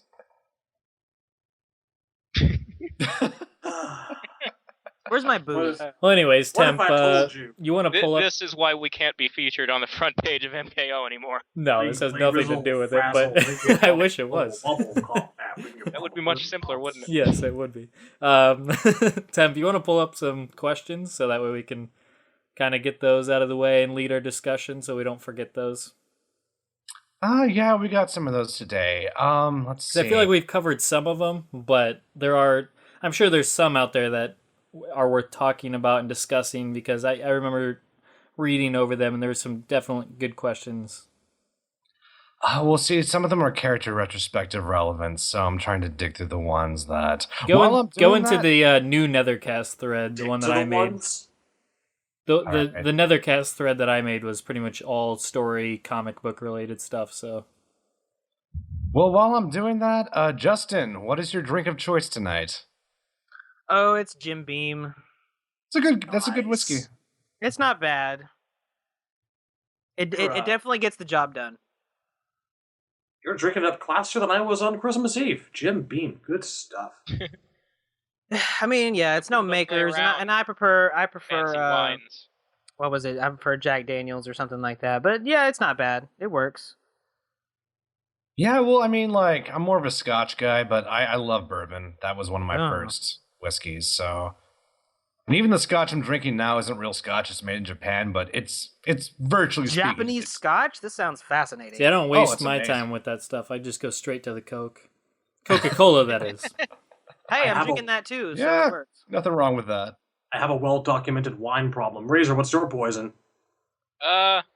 It used to be rum, and then I stopped being a pussy and went to whiskey. I like Nice. Jim too. Okay, well, for What for about questions, heroin? What about it? I thought someone said heroin. My bad. That stuff breaks up bands, man. It's dangerous. goes Gives well me with heartburn. Coke. Well, some of these questions we may have already addressed, like the first one we have from Smokeman14. Do we think the changes, especially in regards to Scorpion, do we think that'll make it into the game? And I think absolutely, no doubt. I really hope so. I Yes. hope so. Yeah, I really think we're going to see Scorpion at like different stages in his life or personality, and all the quotes we've seen so far are an earlier point, We know for and a they're fact just that, they're hiding the later ones from us to not spoil story developments, and maybe now we'll start to see some of that now that the comic is out and has revealed it to us. Right. we know for a fact that our writer here is working from like an MK10 storyboard script, and it looks like he's doing his level damnedest to set up everything that we find in that game, or we're going to find in that game. So, amazingly, yes, it really feels like it. I remember with the Injustice comic, as soon as it started coming out with digital issues weekly, they stopped being such like tight-lipped about the story and the characters. So I fully expect that to be the same with Well, MK. I sort of felt like with Injustice, what we were seeing in the comic was stuff we already knew about, because it starts right like the scene where Superman puts his fist through the Joker was leaked very early on, or not leaked, but it revealed rather. Like we knew almost from the beginning that was where the story starts. Right. Like we'd seen that cutscene already when the comic had started. So there wasn't as much surprise as there is with this, where they've been completely tight-lipped. But I mean, we didn't know that he kills Lois in the process and his baby. So Yeah, I guess. Those comics were really good. Yeah, I gotta they were. finish that. I haven't read the last year or whatever of those, but they Yeah, were really I good. really like the Injustice run. Like the Yeah, last year especially has been great because it's been like they've introduced like a lot of magic characters like Dr. Fate and John Constantine, and I really like Constantine. It's And I gone up really to like Dr. Constantine. Fate. Wow. Yeah. Or I guess it's supposed to be pronounced Constantine. Yeah. I've always said Constantine myself. Yeah. I think most people do because that's how they even pronounce it in a it's lot just of the habit shows and started, whatnot. you know, and the it's movie. sort of the natural way to say it when you're an American, and the Keanu Reeves I think movie that and was the an TV American show thing. both say it that way. So, Temp, another question? This one comes from Chrome. We kind of addressed this briefly. Do we think Kenshi's role with Scorpion is going to lead him down the path of still freeing Ermac? And just in general, what does this story thread mean for Ermac in the game? Are we still going to see a Kenshi-Ermac relationship going on? Like I mentioned earlier, I'm pretty sure that with Khan now actually dead and probably no longer able to control Ermac, or Gerard's soul being in there, can probably work its way free on his own. What form he takes after that and where he goes, well, that's up to him. Yeah, I really hope we see some follow-up with Ermac. I'd hate to get absolutely nothing on him, but hopefully with these comics, hopefully nobody's left out of the dark, coming from MK9, that is. Yeah, I really hope that, like, the fact that Ermac costume, like the fan art from a guy who's actually on the art team, the fact that leaked doesn't mean Ermac's not in the game. Because Ermac's a great character, and I would hate to see him, like, forgotten about or pushed to the wayside. Just because, I think Ermac's there almost are like a fan favorite at this point. Yeah, and there are characters that I feel like they aren't so likely to make it into this game, like Baraka, and I hate to say it, but Reptile. Like, even though they lived at the end of MK9, they're, just henchmen guys, so it feels like it would be easy to say, well, those were Shao Kahn's soldiers, and Shao Kahn is gone, so let's focus on these new guys who work for Kotal instead. And I really hope that doesn't happen to Ermac, because there's so much more to him than that, especially with the Gerard reveal, or Jared, however you say it. I always said Gerard because there's 2 R's in it. I've always said Jared just just because games, that's a name. I'm pretty sure it's been pronounced Gerard in the media before. Yeah, I feel like maybe the Defenders of the Realm cartoon said Gerard or something like that. Conquest, Defenders, one of the two, I'm pretty sure of it. Plus, Gerard is just spelled completely different from Jared, so... Yeah, it's spelled like the guy from Subway, like Jared, and that's not how it's spelled in the games. It's RROD, so you want to say Gerard. They're the same guy. They are the same guy. Ermac leads a very busy life. Like King Jared eats a lot of sandwiches and shit. And that's why Katana lived so long. She inherited the healthy living. It's fresh. That's fucking canon. I'm pretty sure. That's the way I remember it. It's in the MK Bible. No, you're right. I recall that. Some villager said it in Conquest mode. Yeah, I played that game. Did you know that Katana's father gets $5 footlongs every day? Rocking out those antioxidants. Well, I'm off the subway. Herp did her stupid walk. There's a statue when you go to Edenia, right next to the big teardrop-shaped portal. He's holding a submarine sandwich. And so many people got confused by that statue because it looks a little phallic, so... Yeah. A lot of people are like, was he really the father of Katana, or are they trying to tell us something? I feel like that joke took a lot of turns. I'm not sure what the original part was in this anymore. Was there a point to this? It was supposed to be Jared or Gerard, but Temp, what's the next question? His name is fucking Ermac. We're talking about Ermac. There you go. Okay. Chrome wants Took the long way how around. What do we think of the general process? Like, how do we think Scorpion went about rebuilding the Shirai Ryu? I don't got the pronunciation. Like their temple is in the Himalayas as opposed to in Japan. He wants and maybe to know why that's just because he felt it would be like disrespectful to build his new headquarters over top of his dead friends and family. On the other hand, maybe it was just like they found it and they burnt it down. That wouldn't be very good ninja-ing to put it in the same place. You know what? Enemies know where that village is. Every goddamn time I hear it, like, well, maybe not every time, but half the time it seems when there's some sort of like hidden sect in like Asia or whatever, half the time it's in the Himalayas, and it's always about being as far away from civilization as possible and seclusion. That's probably what's the Himalayas. It's that old trope of let's be hermits, committed to our craft and training and far away from civilization. Which is weird because if all that happens, then there's going to be a lot of fucking people in the Himalayas. All trying to hide from civilization together. Which they're all going to venture into that forest. Yeah. Oh, good. It's going to be a little awkward. They're neighbors get out of here. They're neighboring the League of Shadows. But yes. That would be a good twist if Ra's al Ghul shows up. I think if you play Far Cry 4, I'm pretty sure Shangri-La is up in the Himalayas too. Well, so you have the League of If Assassins, Scorpion Shangri-La, and Ra's al Ghul were to meet, they just have a beard off. They wouldn't fight. They'd All right, next question. All right, this one we already covered, so we can talk about. I do want to talk about it briefly, I guess. Ultimachu wants us to speculate on just the identity of the Sub-Zero and who we think it is. I think we agreed that it's most certainly Kuai Liang, almost definitely, but it may possibly be both in the long run. But we're pretty confident. In terms of in the game, I think they're both in there, but the one in the comic, I think if you were to put this costume and that scar on Bi-Han, that's really committed trolling. Yeah, that is just offensively dumb. This is Ed Boon we're talking about, though. Yeah, I'd have to hand it to them if they did that. I don't see it coming, but I would laugh. I would. I think just based on the fact that Red Dragon guy sees him and immediately assumes he's working for Quan Chi, I think that says that it's Kuai Liang. Because the only one who was working for Quan Chi and was still called Sub-Zero was Zombie Kuai Liang at the end of MK9. All right. That's my guess.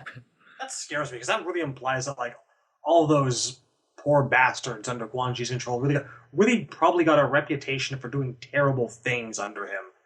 Well, I hope not at literally. This point, Kuai is really used to being forced to do things he doesn't want to do after, the robot working for Shao Kahn part. Oy. That poor guy. Maybe this curse is a good thing. Maybe it sets him on a new path of independence. And rage. Next question. All right. Thrashian Czar wants us to speculate a little bit. Given what we know now with the comic, who do we think the boss will be? Katana. No, I'm just kidding. I have two guesses I'm going to throw out there. I'm, equally unsure, 50-50. It's either Liu Kang or Onaga. Oh, God. Please not Onaga.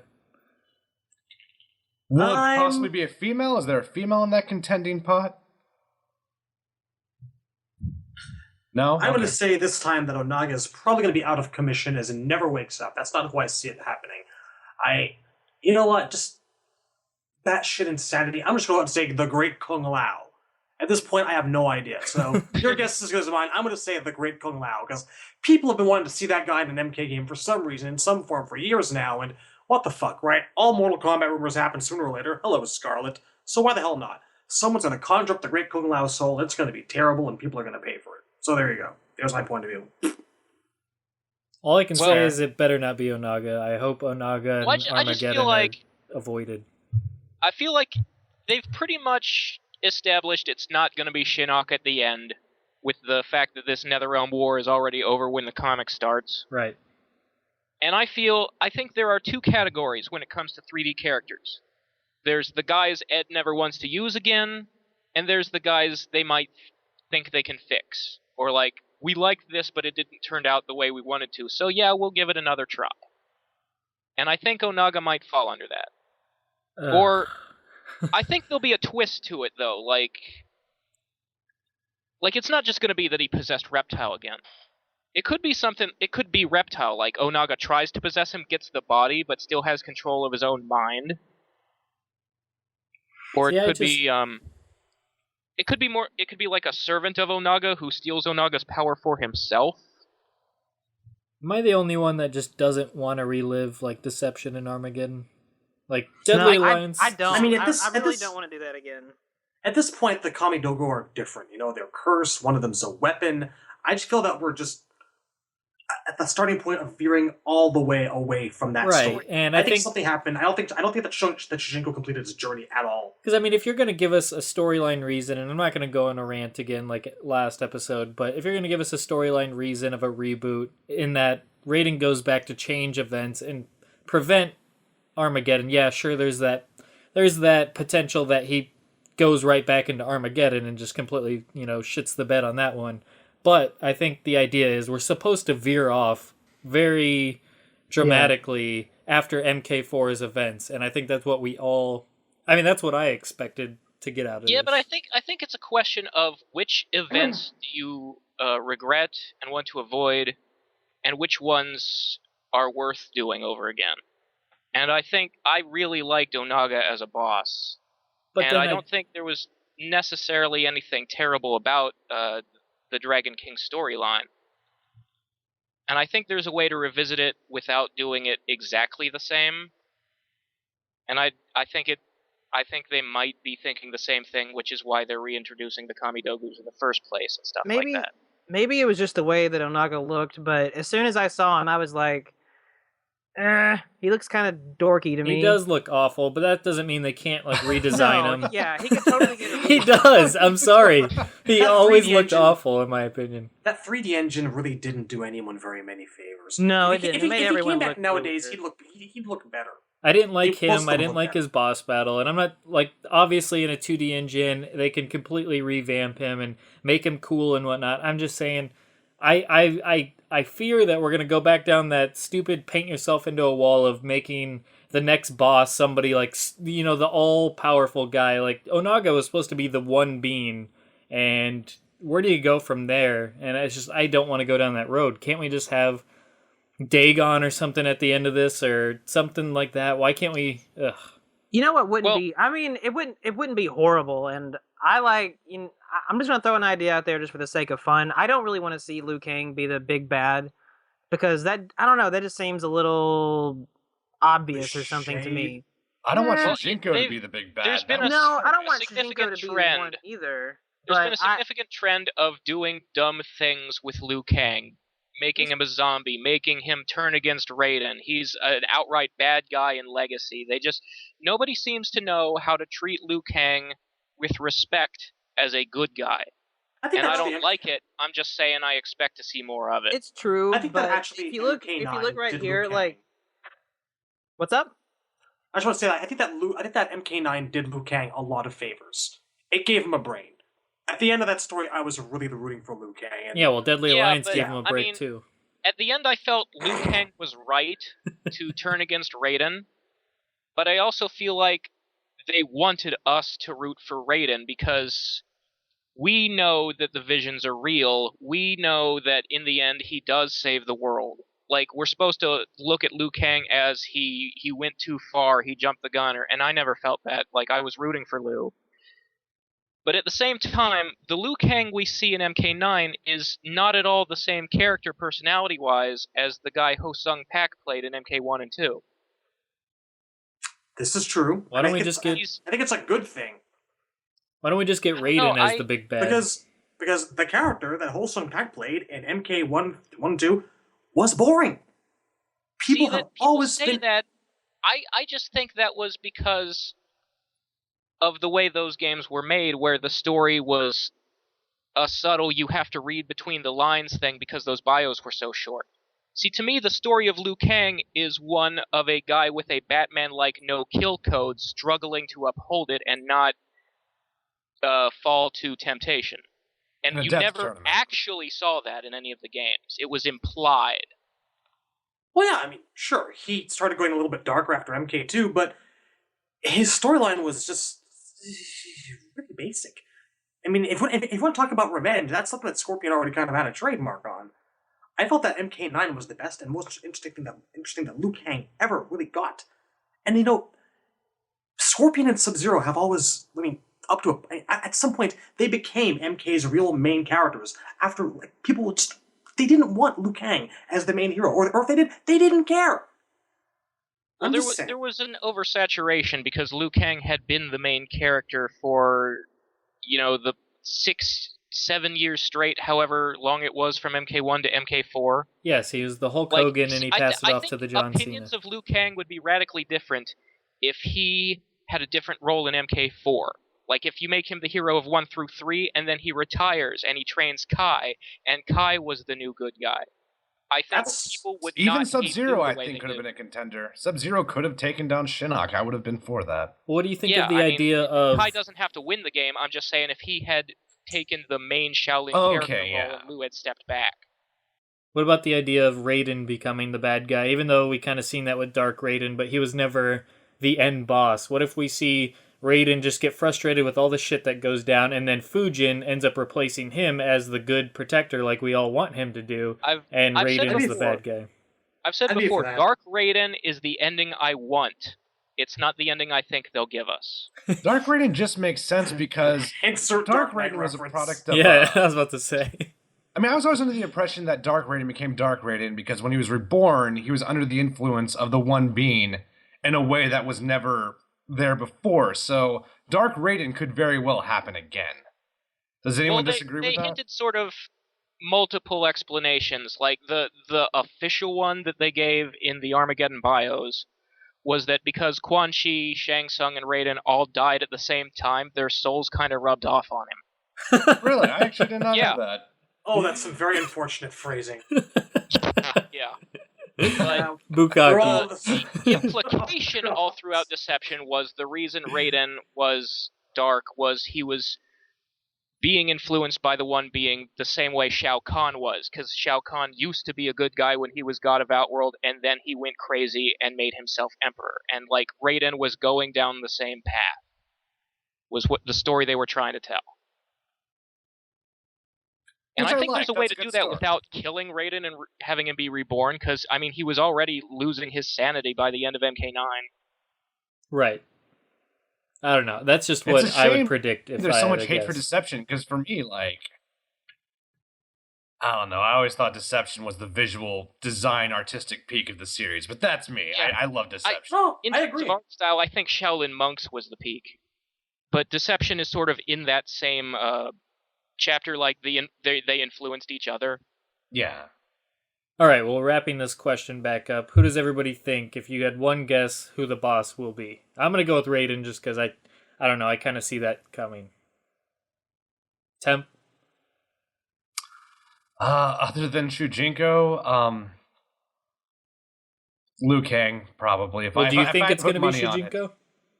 I hope not. I think he's a strong possibility, but I put my money on Liu Kang. Like, if I had to actually give a logical guess, I'd say Liu Kang. Okay. Razor? Yeah, like I said, some variation of Onaga or more likely Liu Kang. Okay. And Shadowloo? Original Gangsta Kung Lao. East Side. All right. And Justin? I'm just going to have fun and say it might be cool to see this new cursed Sub-Zero be the main villain. It turns out it's going to be Farah. But all right. All right. Next question. All right. This next question comes from Shark.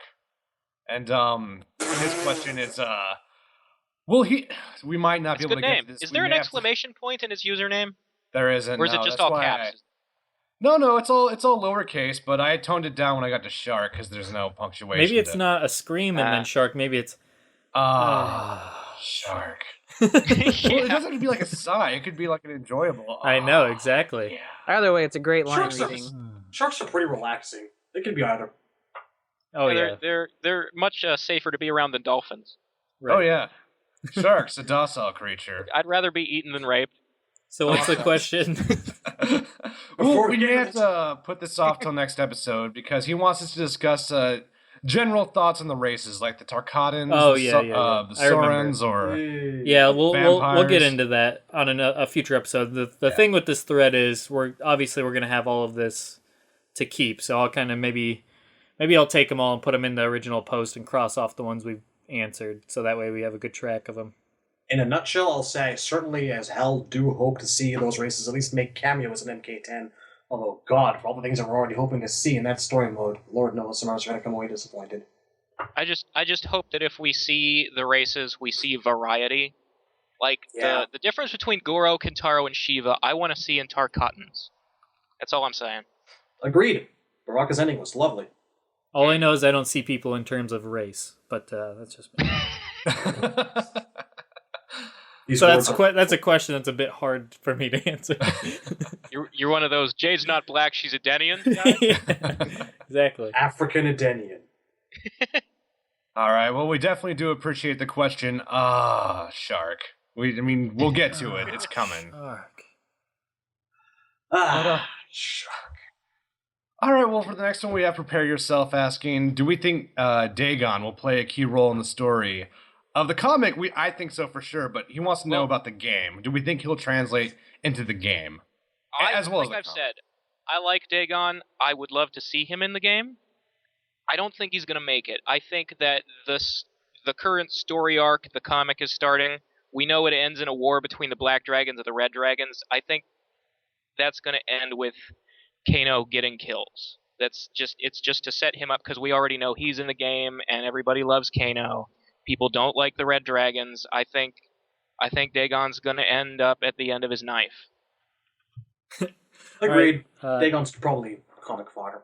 Yeah, I think he's not going to get the Su-Hao treatment in terms of he'll get a much more, important story arc, but I do think at the end of the day we're going to see several Black Dragon and Red Dragon members killed off in a big battle. That might be alluded to in the game, but I don't think all of those characters that are in said battle are going to make the game. We might see one representative from each, which that could be Dagon and Kano, because just because they die in the comic doesn't mean they'll die or that they won't be in the game, because it does take place. See, this comic, the current timeline is currently 10 years or so into MKX, so we could definitely see that play out to some degree. Yeah, it's in the middle of MKX, so Dagon could be in the game and still die in the comic. It's fuzzy. So yeah, I guess we'll just see, but yeah. All right, next question. All right, most of the questions we've already covered. The next question is from Medusa, which is a good question. Do we think we will see direct continuations from issue to issue of the previous cliffhanger, or will they go on to another story thread? Yeah, we kind of talked about that. I think they'll definitely have a few chapters cover each kind of storyline, but I do think they're going to touch on different storylines. Obviously, we've seen Cassie hinted at, like we've said, for chapter 4 or whatever it is. So if I had to guess, I would say 3 chapters to a storyline, because that you got your arc right there, and that's one print issue is 3 chapters. So I could definitely see it playing out like that. Yeah, well, I think it'll be a lot like future issues will be a lot like this issue was, where the most of the story followed Scorpion and Kenshi, and then you jump to Sub-Zero and Kano at the end. I think the next at least 4 issues, we know there will be more about Scorpion, Takeda, and the Shirai Ryu, and we know there will be more about the Black and Red Dragons. Right. And that all of that might end at issue 4 or 5, and then completely new characters will be followed in the next arc. Or, the Scorpion story might continue on. It's hard to tell at this point. Yeah, it could be intertwining stories or sprinkled in or just going back and forth between them, so... Yeah, and there might be crossover where, like, Scorpion ends up fighting Kano, because obviously both stories in this comic involve the Red Dragon, so there is a connection between them. Right. Best advice for you is to go ahead and pay attention to DC Comics solicits every week to see what's going to be happening with these series. Right now they go up to, what is it, issue 4? Yeah. So which would be I think, and that reminds me, I think the next issue actually comes out Sunday. Like they moved it from Tuesday to Sunday for some reason. Huh. So we might have less than a full week to wait for issue 2. Interesting. All right. Who's next to die? We'll find out this Sunday. Not the person that asked the question. We're talking about the comic, but yes. Next question. All right. This one we've also covered. Blade 4693 wants to know how we feel about Scorpion, whether he's going to be a wraith or not, or if he's more on the human side this time. And we've gone over it for the most part. But if you guys want to add anything, I'm just going to say it's going to be a mix of the two. I'm sure. So yeah, I think he's still undead. He just has more control over himself, and that means sometimes he's able to appear more human. Because we do see him with white eyes using fire powers in the fight in this issue. I feel like he's mostly human with wraith powers, so kind of the opposite of what Rage was suggesting. But it is worth mentioning, there is one of his intro quotes in the game is him telling Sub-Zero, "I have been reborn, unlike you." And granted, as he's saying that, he still looks like normal Scorpion with wide eyes, but, for whatever that means. All right, next question. Okay, this next question, some of it, again, we've already covered with Sub-Zero, whether he's cursed or not now, and given his red eyes, but he does bring up a good question, which I don't think we've covered yet. How do we feel all this is going to affect the Scorpion versus Sub-Zero story arc, and where is that going to go? And this question comes from, I don't know if it's Charles Adamst or if it's Charles Adams Street, but... Probably Charles Adams I'm going to guess Charles Adams Street. Well, it's a good question, Charles Adamst. We definitely do appreciate. How do we feel about the story arc? Do we think Sub and Scorpion, is that rivalry going to take a change? Is it going to exist at all? Are they going to take it a new direction? What do we think? I am so tired of these two guys fighting. I just, I've always wanted to see them partner up. Because, especially Kuai Liang and Scorpion, because they always tease that in Scorpion's endings in MK2 and 3, and I just feel like these guys have no real reason to be at each other's throats. Bi-Han and Scorpion should still hate each other, because regardless of Quan Chi lying about who killed the clan, Bi-Han himself killed Hanzo. Ripped his fucking spine out. That's still canon as far as we know. And Bi-Han is a dick. There's no reason for anyone to be friends with Bi-Han. But I would love to see Kuai Liang and Scorpion be allies for once. That's got to be awkward at family get-togethers. I don't think there's going to be a lot of room for the rivalry to exist in this current time period. With everything that's been going on and knowing that Hanzo's been reborn to some extent, vengeance isn't that important to him. If anyone's going to be an antagonistic prick, it's probably going to be Bi-Han, if he's even alive. It's too early to tell, but I'm guessing that the whole Scorpion Sub-Zero vendetta might be pushed to the wayside this time through, and I think we're all better for that. Next. That's actually it as far as the comic questions go. Everything else is retrospective related. Okay. So, do we want to jump into it then? Yeah, let's do it. Reptile Retrospective. Intro music, go. Oh, wait, we don't do that. Dude, I can go and get the MK1 movie soundtrack right now and just put on Tracy Lord's Control. That's all you fucking need. I can whip something up right real now. quick if you really need it. Here, let's all just sing something. Hey there, lonely... Oh, wait. Are you going into Georgie Boy? Your time is up. His time is now. You can't see him. His time is now. Scorpion. Oh, Christ. Scorpion's intro music. We're talking about Reptile. Oh, Nobody Reptile. knows what it's like Yeah. to be the sad man. Anyway. No, it should have been I to don't be the think behind sad yellow man. eyes. It's too many syllables. It doesn't fit. Syllables. So very low. Can you sing behind blue eyes doing the hiss? Probably good. All right, and getting into Reptile, we're going to be talking about his appearances throughout the series, story, gameplay, and our favorite appearance of his and fatalities. So, Shadowloo, why don't you start us off? Talk about how time. him and Spider-Man should have been on that top 10. Right. Christ, Reptile, where do I start, you poor son of a bitch? You have been one of my favorite characters for such a very, very, very long time, and it's always interesting seeing what you have to bring to the table, and it's always heartbreaking seeing you fail time and Seeing time you bring failure to the again. table. That's what Reptile brings to the table. Excitement and disappointment, both in one glorious, ever-changing package. This Poor is the guy. guy who dies in his own ending. Oh, fucking Christ. He either dies or he gets Face back. beaten up. Too Or bad. That is Reptile's story in a nutshell, folks. Failure. Reptile is the embodiment of failure in the MK universe, and we all love to root for an underdog. I think that's the real reason everyone loves Reptile, because they just want something better for him. Or at least I like to believe been waiting that. 20 years to see him get what he wants, instead of getting his head exploded by Shinnok. Oh my god, that was so unfortunate. And I'm going to say this right now. If that's all that MKX would have in store for him, I don't want to see Reptile. Now that you mentioned that Reptile dies in his ending, and we've compared Reptile and Baraka so much, Baraka dies in his ending too. Yeah, but it was a good death. It was a death he deserves. Yeah, he at least, stood up for himself. But at least in other really Baraka, cool explosion. At least in other Baraka endings, he kind of gets what he wants or acts the way that he'd like to act, or no, Reptile's endings are all about him like, well, he gets what he wants, but no, now he can never really know his true race. Or Baraka has the run of Outworld. He rules the wastelands, he's the king of his people, and he gets to have sex with Melina.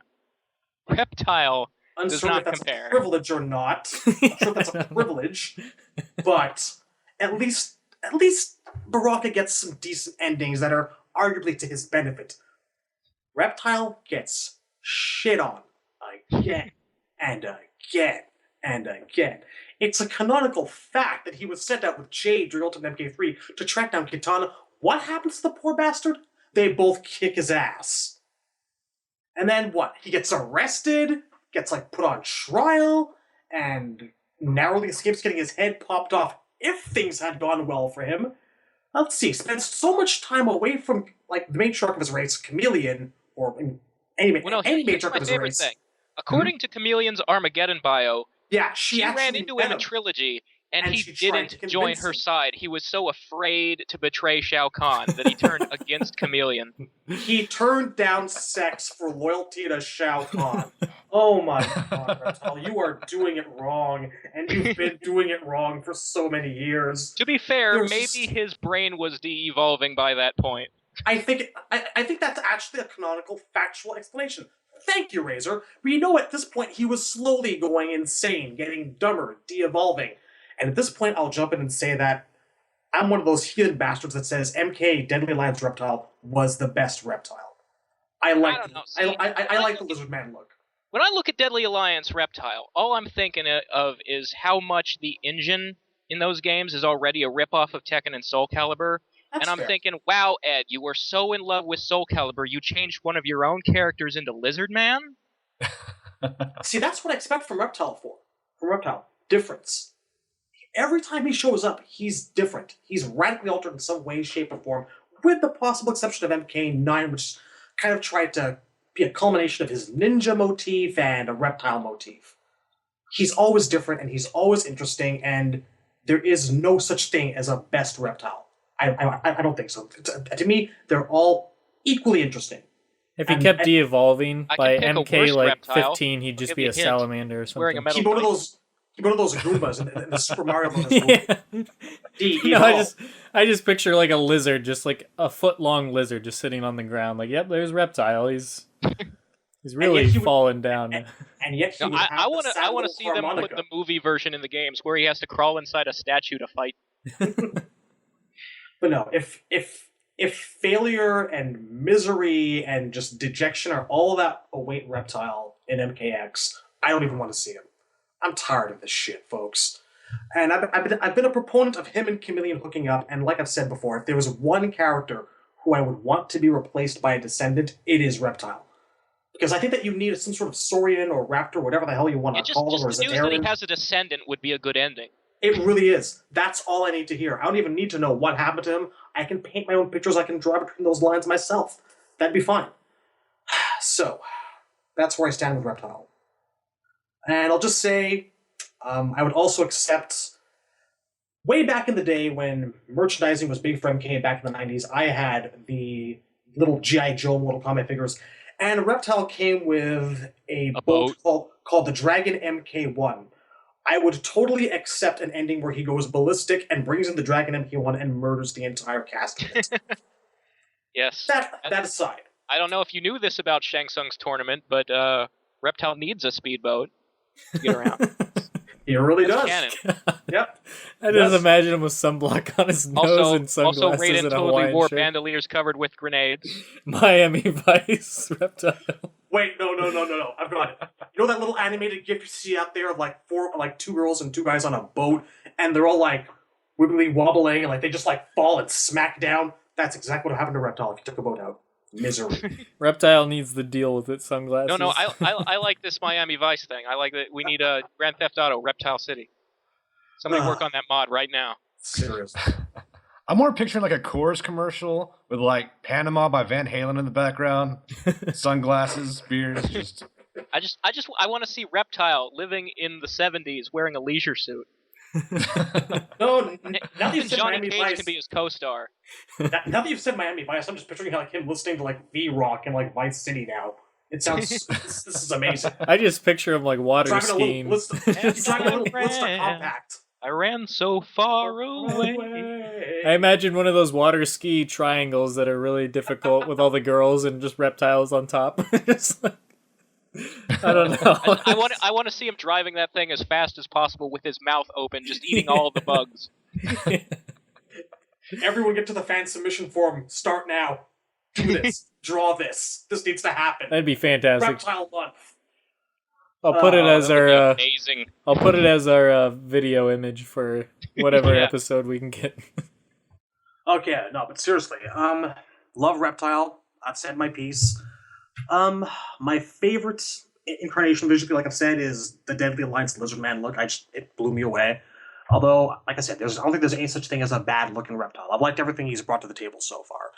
That includes failure. Favorite fatality? Not even a moment's hesitation, not even a question of it. It's the MK4 face-eating fatality, especially when you turn yourself invisible first, and all these horrible chomping noises, and his face just melts off. I love the cloud of blood. Yeah, it's whole bloody mist cloud, and like just screaming. And I think that's a classic MK fatality right there. It is. Invisible. Yeah, it's a great the one. cinematic nature of it, the way they like hide the face until the very end, so you can see the horrific meat face. Absolutely. And they like scream and fall down. Yeah, it is quite brutal. And that's where I stand with Reptile. All right, Justin, you want to go? Well, I mean, Reptile wasn't he like the OG hidden character or whatever? Correct. Yeah. Yeah. I mean, So, back in like, MK1, he didn't even have his own moves. He was just a combination of Scorpion and Sub-Zero's moves. Which they did again in MK9. He did, and I mean, he took a Sub-Zero slide. I mean, he's choosing well. But I mean, yeah, he's the OG hidden character. He's pretty badass all around, and so he's always welcome in my book for any game. Even though I don't really ever play him, he has a really cool move. I don't know if any other character. I mean, I'm sure they do, but his force ball, where when it hits you, it propels you, back towards Reptile. That's pretty fun. That's a fun gameplay little mechanic right there. Yeah, it really bummed me out all the games that they left it out. Like, it's not an MK4 or Deadly Alliance. That was always like my favorite Reptile move was the Force Ball. Yeah, it's really fun. Probably because the slow one you could just sidestep. It'd be like Austin Powers, like, oh gosh, I got to avoid this. I'll just step to the side. Remember how absolutely trash he was in MK2? I remember when MK2 came out, I'm like, oh wow, Reptile's selectable. He's going to be amazing. He's going to be wonderful. Nope, it takes like he was the very seconds. bottom tier in MK2. He was the worst character in the game. Took him like 3.5 seconds to get that force ball out. It was virtually impossible to use that thing effectively. Hold and on, the I'm not ready. did so little damage. Bloop. Oh well. But yeah, I think there's a lot of people that feel similarly, but my favorite look for his was probably the Shaolin Monk's look. I think it was a fun hybrid between the ninja and him actually, not being a dude. And I mean, Shaolin Monks was also cool because he had a giant like pet fucking snake dragon thing monster just hanging out. And he got like cool. a really good showing in the game. Like that's his bitch. He had like the best boss fight with that snake. He did. He's like, you know what? I don't navigating need the to fight platforms you. with it trying to smack into you was kind of a pain, but he's just like, hey, Nagini, go take care of those two Shaolin scrubs. That's fine. Nagini. And also, I don't know. I think it might have been Shaolin Monks. He had a fun fatality where he just like jumped on you and like beats your head in until it explodes. Yeah, he like just claws at it until it's all gone. Yeah, I'm a fan of fatalities like that are just kind of simple and to the point. Like, I'm done. Fuck you. You're dead. Bye. Yeah, that was kind of the neat thing about Shaolin Monks. I mean, like Liu Kang and Kung Lao had like 10 each, and a lot of them were original or from like a different game. But all the other, like, the versus mode characters, like Kitana and Baraka, they didn't have anything new, except Johnny had one where he'd punch your balls repeatedly until your legs came off. And Reptile had that I one. remember that one now. That makes sense. Yeah, those were neat little Easter eggs, just that they threw in a couple extra fatalities for the other guys. Till your legs come off. That's hilarious. But Yeah. I mean, yeah, like just the basic, the fact that he was kind of got the whole trend going of being of Mortal Kombat and hidden characters, like I'm happy that he was a part of Mortal Kombat. That's like one of the best parts of Mortal Kombat for me anyway. Like maybe there's another dude somewhere if I do something stupid and random, maybe. Yeah, like he ushered in that element of the franchise, and that's a big iconic thing. And he was like he was down at the bottom of the pit, so it's always like, well, maybe someone is in this stage. Maybe there's something that we, it just whole deal that Mortal Kombat has. He really kind of kicked that off. Yeah, like it wasn't just that there's a character in the game. There's like you can fight at the bottom of the pit. Right. That was one of the coolest things about it too. You think he's happy living down I'm always a little bummed out when they like retell MK1 or 2, like in Shaolin Monks and MK9, there was no moment where it's like a story element that Reptile lives down there and eats the corpses. Like, I think that would have been a cool character touch. Like, just Shang doesn't like pay attention to or take care of his bodyguard, so he has to like find what he can for food down at the like bottom of the pit. Right. God, that was the worst assignment ever for the poor bastard, wasn't it? One of Well, many. I mean, he does eat people, so it'd be like, Yeah. you have to guard this, but people are going to drop sandwiches occasionally. You can do what you want with them. All right, yeah. I really like Reptile, not as much as I used to. Reptile used to be one of my favorite characters. And, I mean, a lot of people have been demanding for the human costume to come back. And I always get the feeling that it's not because anyone, or it's not because everyone intrinsically likes Reptile in a human costume. I think when people look at Reptile now, or even in Deadly Alliance or MK4, they don't see the classic, they don't see the spirit of MK2. If you look at Sub-Zero in Deadly Alliance, you can see the spirit of MK3. If you look at Scorpion in any of the games, really, you can see the spirit of MK3, MK2, MK1. There's classic Mortal Kombat just flowing through them, That died with Reptile. That's long gone. That hasn't been there for a very long time. And I think people really miss that. I do. I kind of wish Reptile had a classic feel to him. And Shaolin Monks probably came the closest to that. I still have some problems with the Shaolin Monks costume. It's not perfect. I see why people like it, but there's little things about it that bother me. But with Reptile, I mean, there's also the story issue. People complain that, Reptile's story has not evolved at all. And some people want to say Reptile needs to be more important. I don't think that's correct. I think Reptile works really well in his function as a servant, as a guardian. I like that. I mean, he can leave that function, but I don't think I don't think his story needs to be more grand than it is. I think the real problem is when things happen to Reptile, when he undergoes certain situations and story elements, he never has a reaction to them, or we're never shown that reaction. Reptile doesn't make decisions based on past events that were significant to him, so he never grows. We never see that development. I don't think he needs to be more important. I don't think he needs to, like, revive a race or have his own clan, or... Because that was a trend, Noob Saibot had his own Brotherhood of the Shadow. Cabal was reviving his own Black Dragon. Sector was bringing up the Tekkunen, and I don't want Reptile to go down that route. I feel like he's fine in his role. I just want to see him grow. I want to see him have an emotional response to his surroundings, and the closest we got to that was Deadly Alliance, when he got word that Shao Kahn was going to be attacked by Shang Tsung and Quan Chi. I think that's how it went down. And he was really nervous for Shao Kahn. He was really worried. He was angry. And that was a nice little development, Reptile has opinions on things. I'd like to see that more often. And like... I think what you're looking for is the Waspinator reaction. If anyone, remembers Beast Wars, Waspinator was, the guy that, Waspinator in Beast Wars, basically took all this shit, he was always getting beat up and scrapped and blown up. Every episode became a running gag. He was the punching bag, and he had kind of, a sad, why me personality. Yeah. And at like the very like last end, like tail end of the series, like episode before last, like one of the guys, like one of the other Predacons gives him like an order, and he's like, no.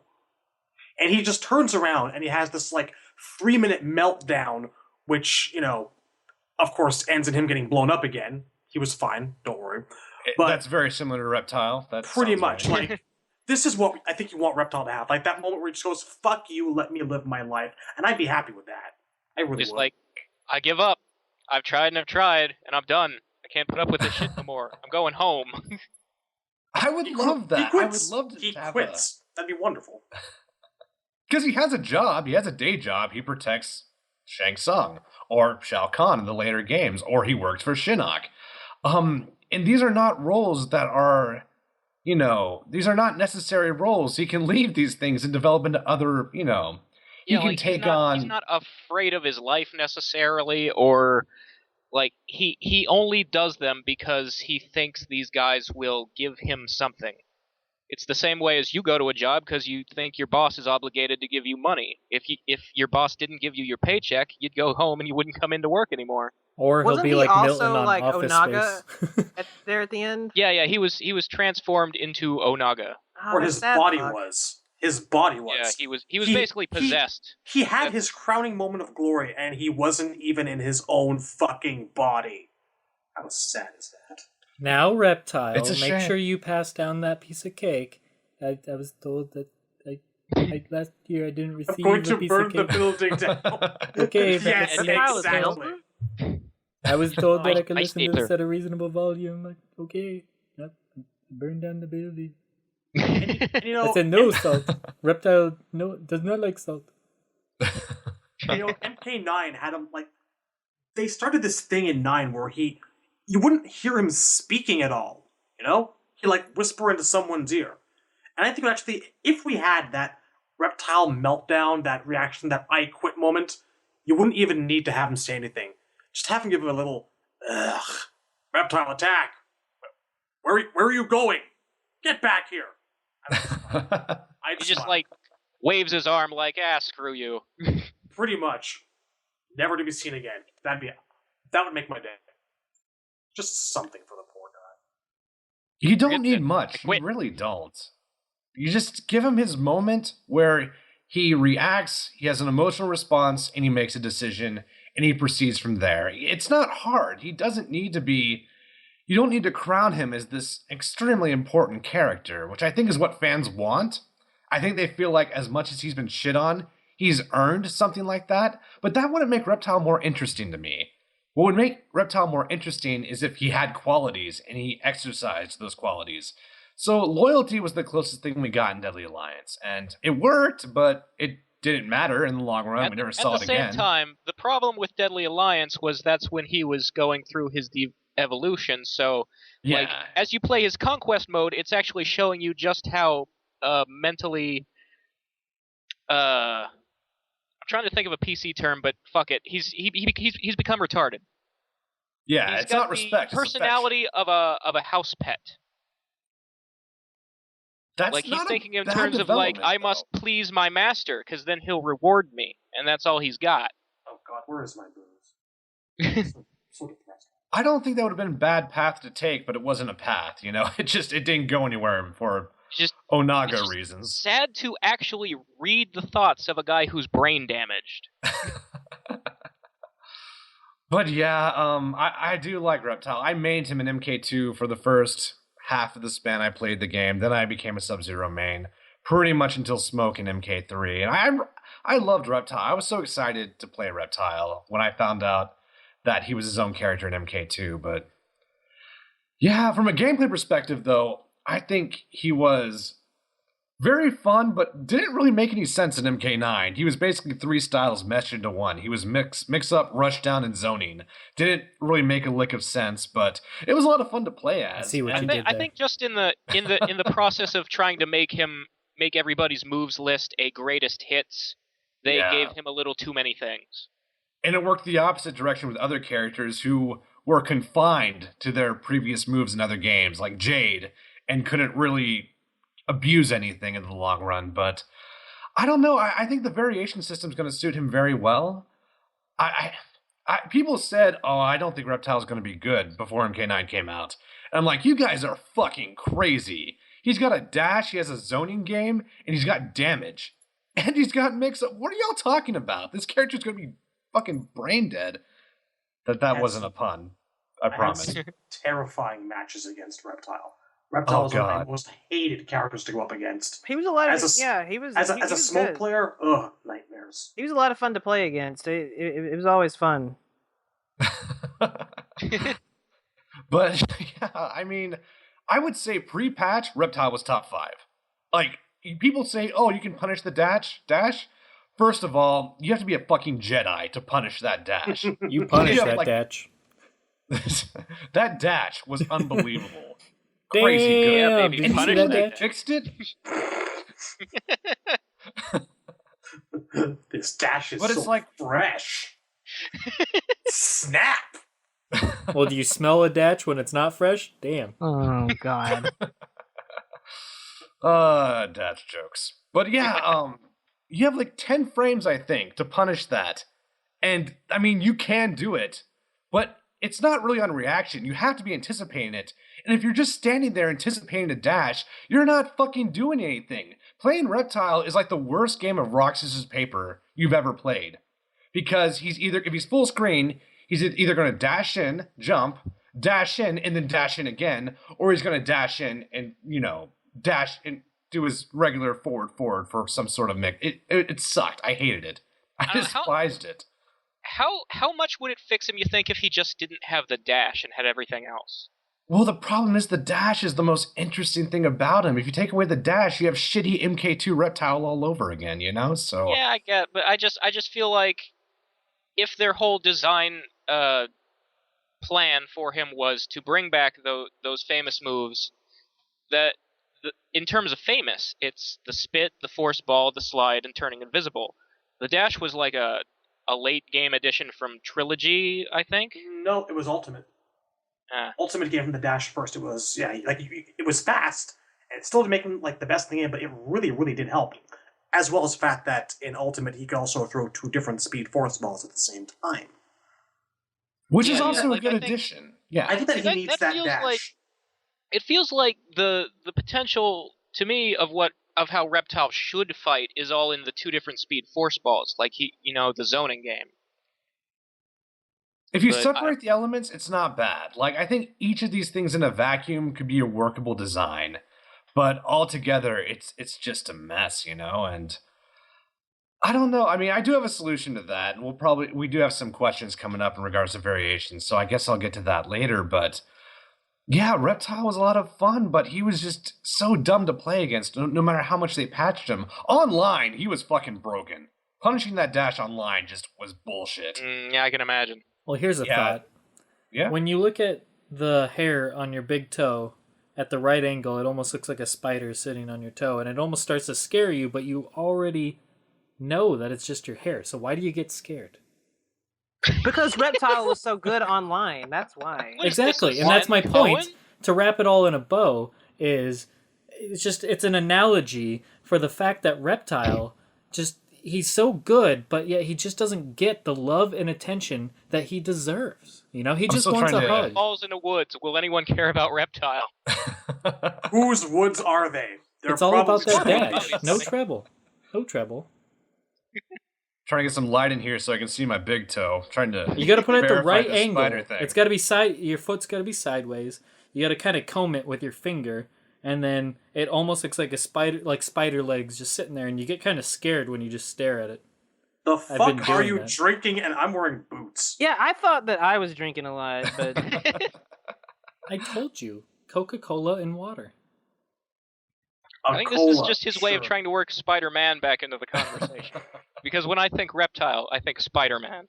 I will forever now. That's cemented for all time. But what about that dash though? See, I guess I'm weird because I genuinely always have fun whenever I fight Reptile, even online. I never play him, but I fight him, and it's fun. It's difficult. It's crazy, but it's fun. You see, I thought you were being bitterly sarcastic. I wasn't. I'm being legit. I have fun. I like fighting characters that are nuts and good. I don't like fighting Cyrax because that's dumb. Hey, no. No, Cyrax is great, but he's kind of broken too. He's a good guy, though. No, Cyrax is my homie, but okay, you don't have to make this a black and white thing. Cyrax is a dog. hypocrite. Like, look. I don't want to be a reptile because it'll take away my key. You don't have any key powers, jackass. You throw smoke bombs. What? I said eso es racista, senor. Making this a black and white. Make me sick. You know what, Shadowloo? You know what? No. You know what? The rest of you just need to shush for 1 second. Just shush. Because, Shadowloo, this is a long time coming, bud. We're going to have a come to Jesus meeting right here. You're gonna put him on blast right now? Yeah, I didn't want to do this. I didn't want to do this right now, but you know what? Don't talk to me about your Christian God. Oh my gosh, look at you. You're just a mess. You're a mess right now. Sick. You come on here with your Where is your microphone God in Canada? problems. He doesn't come that far north. Where do you Drive get back off? to Salt Lake City with your Mormon friends, or whatever the hell weird deities you worship. I'm not Mormon. How dare you, sir? Not that there's anything wrong with that. Look at that. He's even prejudiced against Mormons. Get him, boys. Let's be inclusive right now. Prejudice isn't even a word, okay? So you just sound dumb right now. Wait, who's Mormon? No, you. Reptile is Mormon, confirmed. Oh my God! I need to drink. He needs to drink more now. Oh God. Well, I don't know if you know this about Zaterra, but that's where the golden plates were buried. Oh my God. What about Zatanna? She looks sexy in fishnets, that's what. That's true. I think the podcast broke. We're gonna have to edit this last 5 minutes out. We're not going to edit shit out. What are you talking about? Is Chameleon is really Joseph Smith. Chameleon is whoever he wants to be. Exactly. And for the right price, I'll be whoever you want me to be. Able to be in every game and in every episode of South Park. Exactly. So, Temp, what's your favorite appearance of Reptile? The next time you're playing well, before we get to South that Park game, look out for the Chameleon cameo. I think we need to address that. If Cyrax is kind of broken, then the Mass Effect 3 ending was kind of bad. Like, let's be real. Cyrax was fucking awful. He's horrible. You need... Whoa. Hey, that's my dude. You don't like red, green, or blue? You don't... I love those colors when they're not fucking shoehorned in the worst ending of all time. Oh God, Cyrax and Mass Effect. But the Reapers are robots who don't want you to be taken over by robots. Oh God, there's an amazing exhibit meme. I'm going to put that in the chat later. But oh God, it's perfect. What the fuck are you talking about? I've never played Mass Effect. One of these days, I'll actually play Mass Effect. I will. This is rude. We're having an intelligent conversation about Mortal Kombat, and you just go off on some random tangent. I thought you had something to say about Shadowloo. Are you going to get back to that? Yeah, I think it was something about. I think it was something about Mormon Kombat. Mormon Kombat. I'm googling this right now. Mormon Kombat. Yeah, it's a thing. It's canon. It was in Deadly Alliance. Something other. I don't know. Where's my booze? There are actually a lot of... Wow, there's a Facebook group. Really? Yeah. There are a lot of results for this. Find out who their favorite character is. I'm trying to tell you guys, it was canon before the reboot. You guys just don't pay attention. Oh my God, would all of you just shut the fuck up? Shadowloo, you're just a poophead. Kotaku article. Mormon Kombat and other games we're glad don't exist. Are you just gonna take that, Shadowloo? Are you a poophead? Why are you giving Kotaku hits? Oh God, what am I doing? Helpful. Filthy. Better wash those hands. Yeah, that's what a poophead would do. We're gonna have to delete that out of the podcast. We don't want anybody going to Kotaku. We do not endorse Kotaku, but no, we don't. Fuck Kotaku. But favorite costume from Reptile? I'm actually really going to go against the grain here, and I'm going to say the primary from MK9, because I really like that chest plate. It's a shame about the tube top. But, yeah, I was going to say, he's wearing like a body sock underneath it. But that is a sick-ass Yeah, chest plate. you want to know what else wears a body sock? Shadowloo's microphone. I knew it. Well, it's either that or we have to hear the sound of his body gurgle and static because he doesn't have enough wine. to be fair, that body sock is the best thing that ever happened to Shadowloo's mic, or maybe even Shadowloo. Yeah, I would go with the latter. I couldn't even stand the guy before the sock was on the mic. It's like a I'm different still person struggling, honestly. Am I the reptile for tonight's podcast? Am I the one getting shit on? Hey, Whatever happens here. Hey, It's just the this sound would of have never reptile. happened if you didn't publicly admit that you have love for Ferrator's fatality. I just don't know where you get off. This is the sound of reptile quitting. Put a sock on it. I had to think about that, not gonna lie. But favorite fatality. The first fatality I ever performed in the arcades was Reptile's tongue rip fatality. And I just love it for simplicity. You'll hear me say that a lot. I like fatalities with simplicity. I like fatalities that fit the character. And I was so excited to see it back in MK9, but I don't know, when he actually dislodges his jaw to swallow the head, that takes out some of the impact for me. So I still think the MK2 rendition was the best version we had of it. Yeah. It was a little silly in Ultimate MK3. It was a lot his silly head in Ultimate stretches MK3. to the size of a person's body. It's beyond cartoony. Before I saw it in the arcade, I saw it in a magazine, part and you that's had the problem picture, with? is that giant fucking head. Yeah, it's...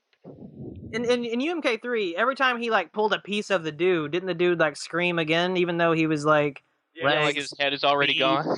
Yeah.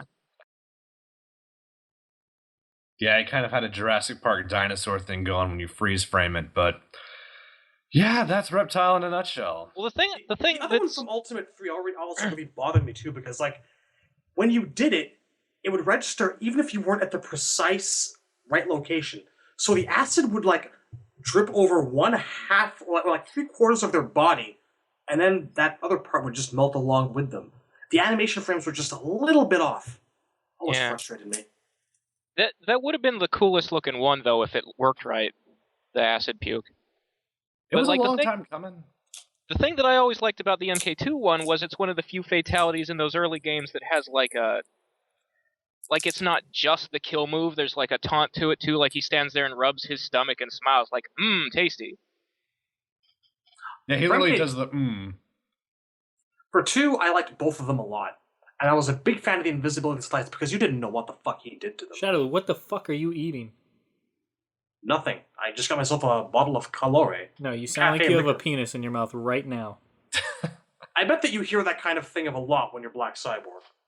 What is that supposed to mean? What is that? I'm sorry, Cyborg, that was me, dude. I got a dick in my mouth right now, man. Oh my. Got some of that side income coming. Side income. Oh my god, how have I not drunk this yet? Coffee, liquor, It's sad when a perfectly good podcaster has to resort to that to make a living. Pays the bills. Where's our YouTube money? What YouTube money? Hey, We don't run advertisements. This stuff is Mexican, guys. Oh man, this is gonna be delicious. Speaking of YouTube money, everyone should go check out my YouTube page. Give me some money. Do that. Where do they find it? They find me at youtube.com/thatgamermeister. Yeah, you're doing Let's Plays now, aren't you?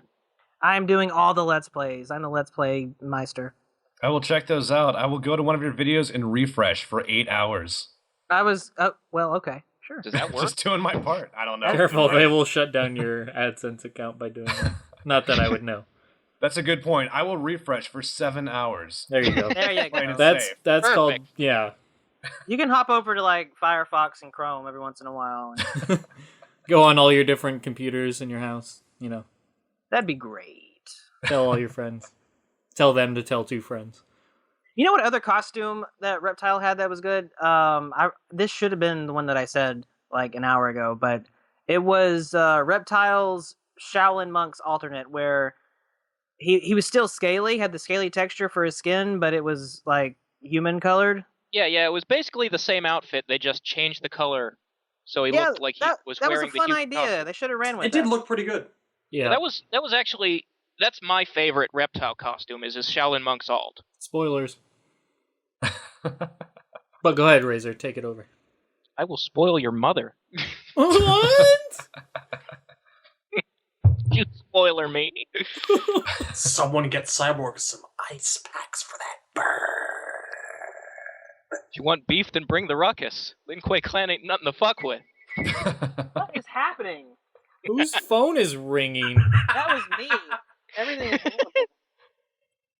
It's all gone wrong. You guys are just the Falling worst. apart on the air. I just said no. Oh God! A second? No. Was that a Continue second drinking. ring? Drinking all the booze. That was- I know this is your first time on the podcast. I would have allowed you one ring, but a Look. second ring? Yeah. This is That was a is glitch not in the Matrix. That wasn't supposed to using a happen. good image. Are you gargling the cock now, Shadowloo? Oh, what was that? Someone just took a good shot. What was that? That was me. That was Yeah, Glory, penis. We ultra heard creamy. it quite clear. penis doesn't go down that smooth. Well, That was also still me. I'm sorry about that. This may take. You stop covering for him, because I know that's him clicking and typing all the damn time. Stop covering for him. The cell phone was me too. Again, the dick. I'm sorry. Son of a I don't bitch. want to do this. Stop stuff, doing this, but- Temp. Don't make me do this. Temp was also chameleon. No, that's whose dick I'm sucking is chameleons. That's how I. All right, I'm gonna put that joke in a coffin and nail that shit shut. When this goes up on YouTube, I am just gonna save a clip of Shadowloo saying penis doesn't go down this smooth. And I'm gonna. Oh man. All right, so Razor, why don't you give your thoughts on Reptile? Why don't I take a moment to breathe? All right, I'll do mine because Just- it's actually just- quick because This you is guys how covered. sad Reptile is. Yeah, are we still Get into a talking about discussion Reptile? Seriously. Oh. Reptile for me takes me back to my childhood. No, I'm just kidding. The first time I ever saw a Fate. Wait, no, that was Temp. What's my experience with Reptile? Who's Reptile. For me, Reptile has always been one of my favorites. I say this a lot, but he's not in my top 5, but he is definitely in my top 10. I really hope he's in MKX. But going back to the past, this isn't the Angry Video Game Nerd, but going back to the past, with Reptile, I enjoyed him in MK2, but like you guys said, that forest ball was just absolutely dreadful trying to get that thing out at a reasonable time without getting your ass handed to you. So you definitely open yourself up to combos on that one, and just that, ugh. MK3 was, our Ultimate MK3 was definite step up, and I really enjoy playing him. He's not my main, and obviously Cyrax is my main in Ultimate MK3. He's somewhere tied with Sub-Zero and Liu Kang for second, third, and fourth main, and that right around there. I love to play as him, not play with him. Don't tell anybody that. No one forgets their first Reptile. Sure. Deadly Alliance, I didn't enjoy him as much because, like you said, no force ball. They just took away a lot of things that I enjoyed about him, and I wasn't too fond of his appearance. I am the opposite of Shadowloo. I did not enjoy the de-evolution of Reptile. I like the idea of him having a more lizard-like form, but I didn't think the tail was necessary. I didn't think having elongated snout was necessary for Reptile. He just looked kind of dumb. He looked like a doofus. Like I said, if we kept going down that track, is he literally just going to be a reptile sitting like a lizard sitting on the floor, and everyone's just like, you still keep Reptile around? He's just sitting there shitting on your rug. Like it just sounds awful. But it's totally fitting of his character because he hasn't lived up to much more than just shitting on rugs, metaphorically. So No, I mean, you know what? I'm pretty sure by Deadly Alliance he was actually shitting rugs. Like, Shang Tsung probably wouldn't even let him come into the palace. My favorite thing about it is, like, he wasn't even devolving into, like, a logical lizard. Like, his race is supposed to be evolved dinosaurs, but his head in Deadly Alliance looks like a giant, like, iguana. Like, Right. it's triangular. right.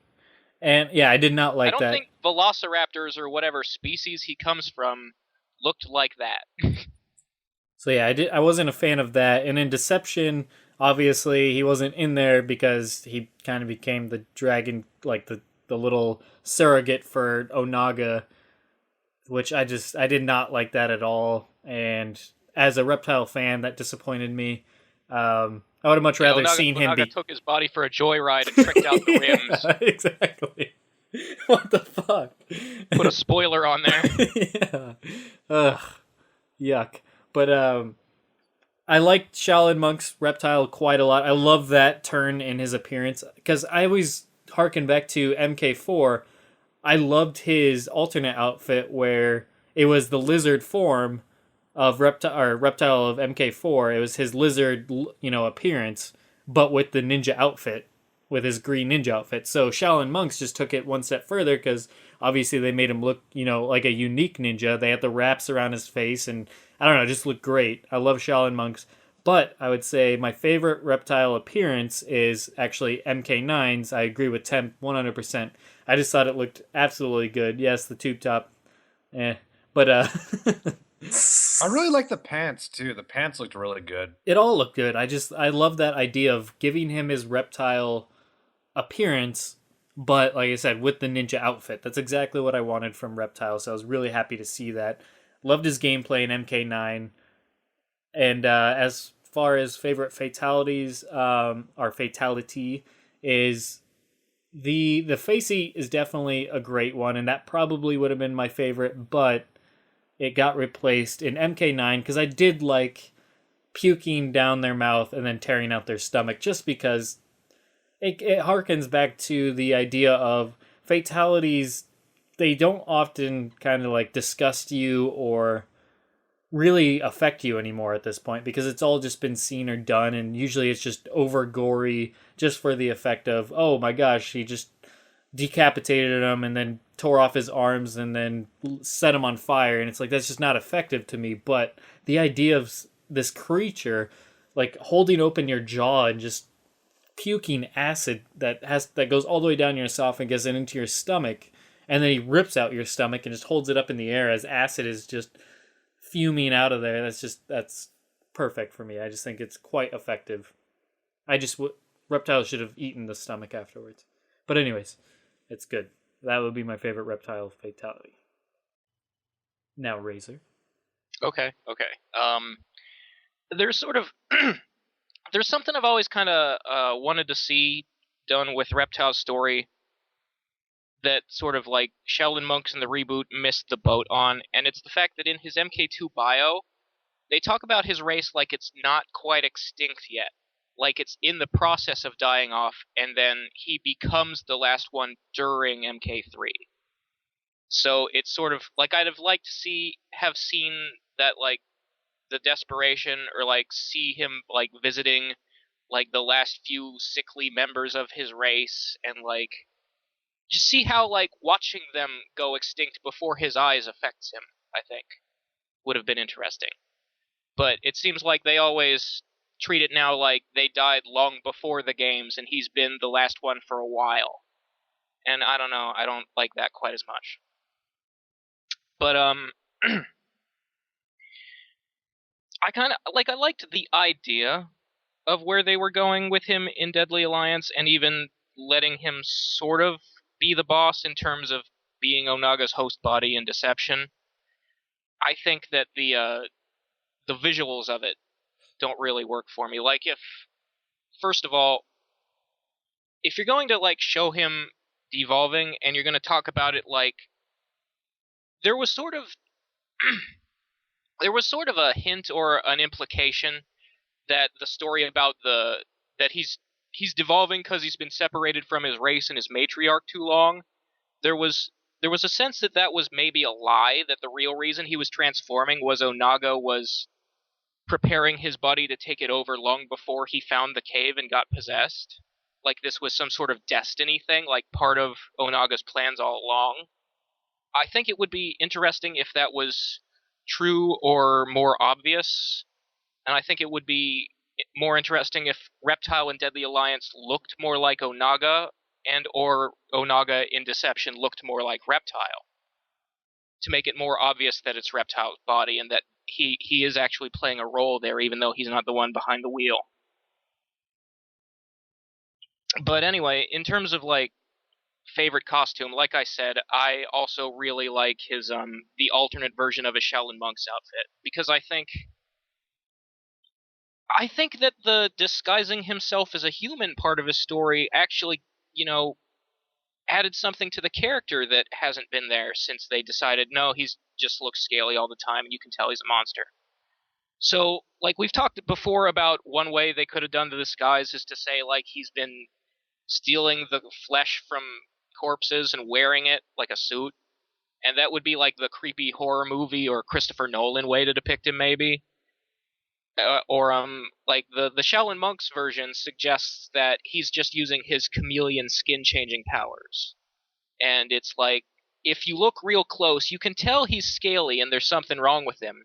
But from a distance, you would mistake this guy for a human ninja. I think I'd like to see that. Like, if they had done that more as his primary or in MK9, I think that would have been a really cool thing to do. I don't share you guys' love for the MK9 outfit. I think, I mean, even just beyond the fact that there's a tube top under that chest plate, it doesn't, like, it's not a bad costume. It bothers me because MK9 is supposed to be a retelling of 1 through 3, and he never wore anything that looked like that before. That's all it is for me. I kind of like his alternate. I just wish it didn't have the big, garish, like the snake-shaped hood ornaments on his shoulders. If it weren't for that, it would look. I mean, it's pretty much the same as a Shaolin Monk's outfit. Like, it's all sort of sewn together and ragged, and it's just a plain ninja costume. But I think it looks cooler than his primary does. As for favorite fatality, I gotta go with the MK4 one where he chews off your face. I just think the way it was shot with the camera angles and stuff. I mean, most of the fatalities in MK4 use the cinematography. I think the best of the finishers in the series. I mean, the graphics were really primitive for the time, and some of them are pretty silly, or like a lot of the ones that were added in MK Gold look like complete shit. Like the ones where someone would take a whole bunch of throwing stars and throw them at you, or like they redid Melina's spitting out the canful of nails. Those look stupid as hell. And like most of the attempts to recreate MK2 ones, like Baraka's Impale, like the graphics looked janky and it didn't work. But I think in terms of like camera moves, they got all of that pretty much perfectly right, the way I would want them to be in like all the other games. I guess my second favorite would be the original MK2 Hetty, just because it has that little taunt where he rubs his stomach at the end. What the fuck? What? I'm just thinking about it. Forgot about that.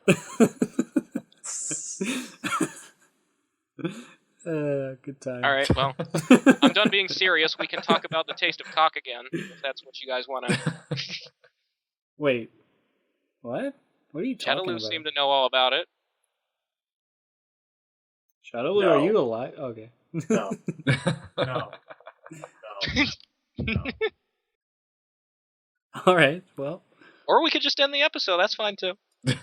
No, you covered. Well, Reptile. we got questions. Yeah. Oh, we do? Should we Yeah, do that? we Because got it might. We did kind of Questions about promise. Reptile? Should we answer said questions? Is it a jackal? Jackal? It's a jackal.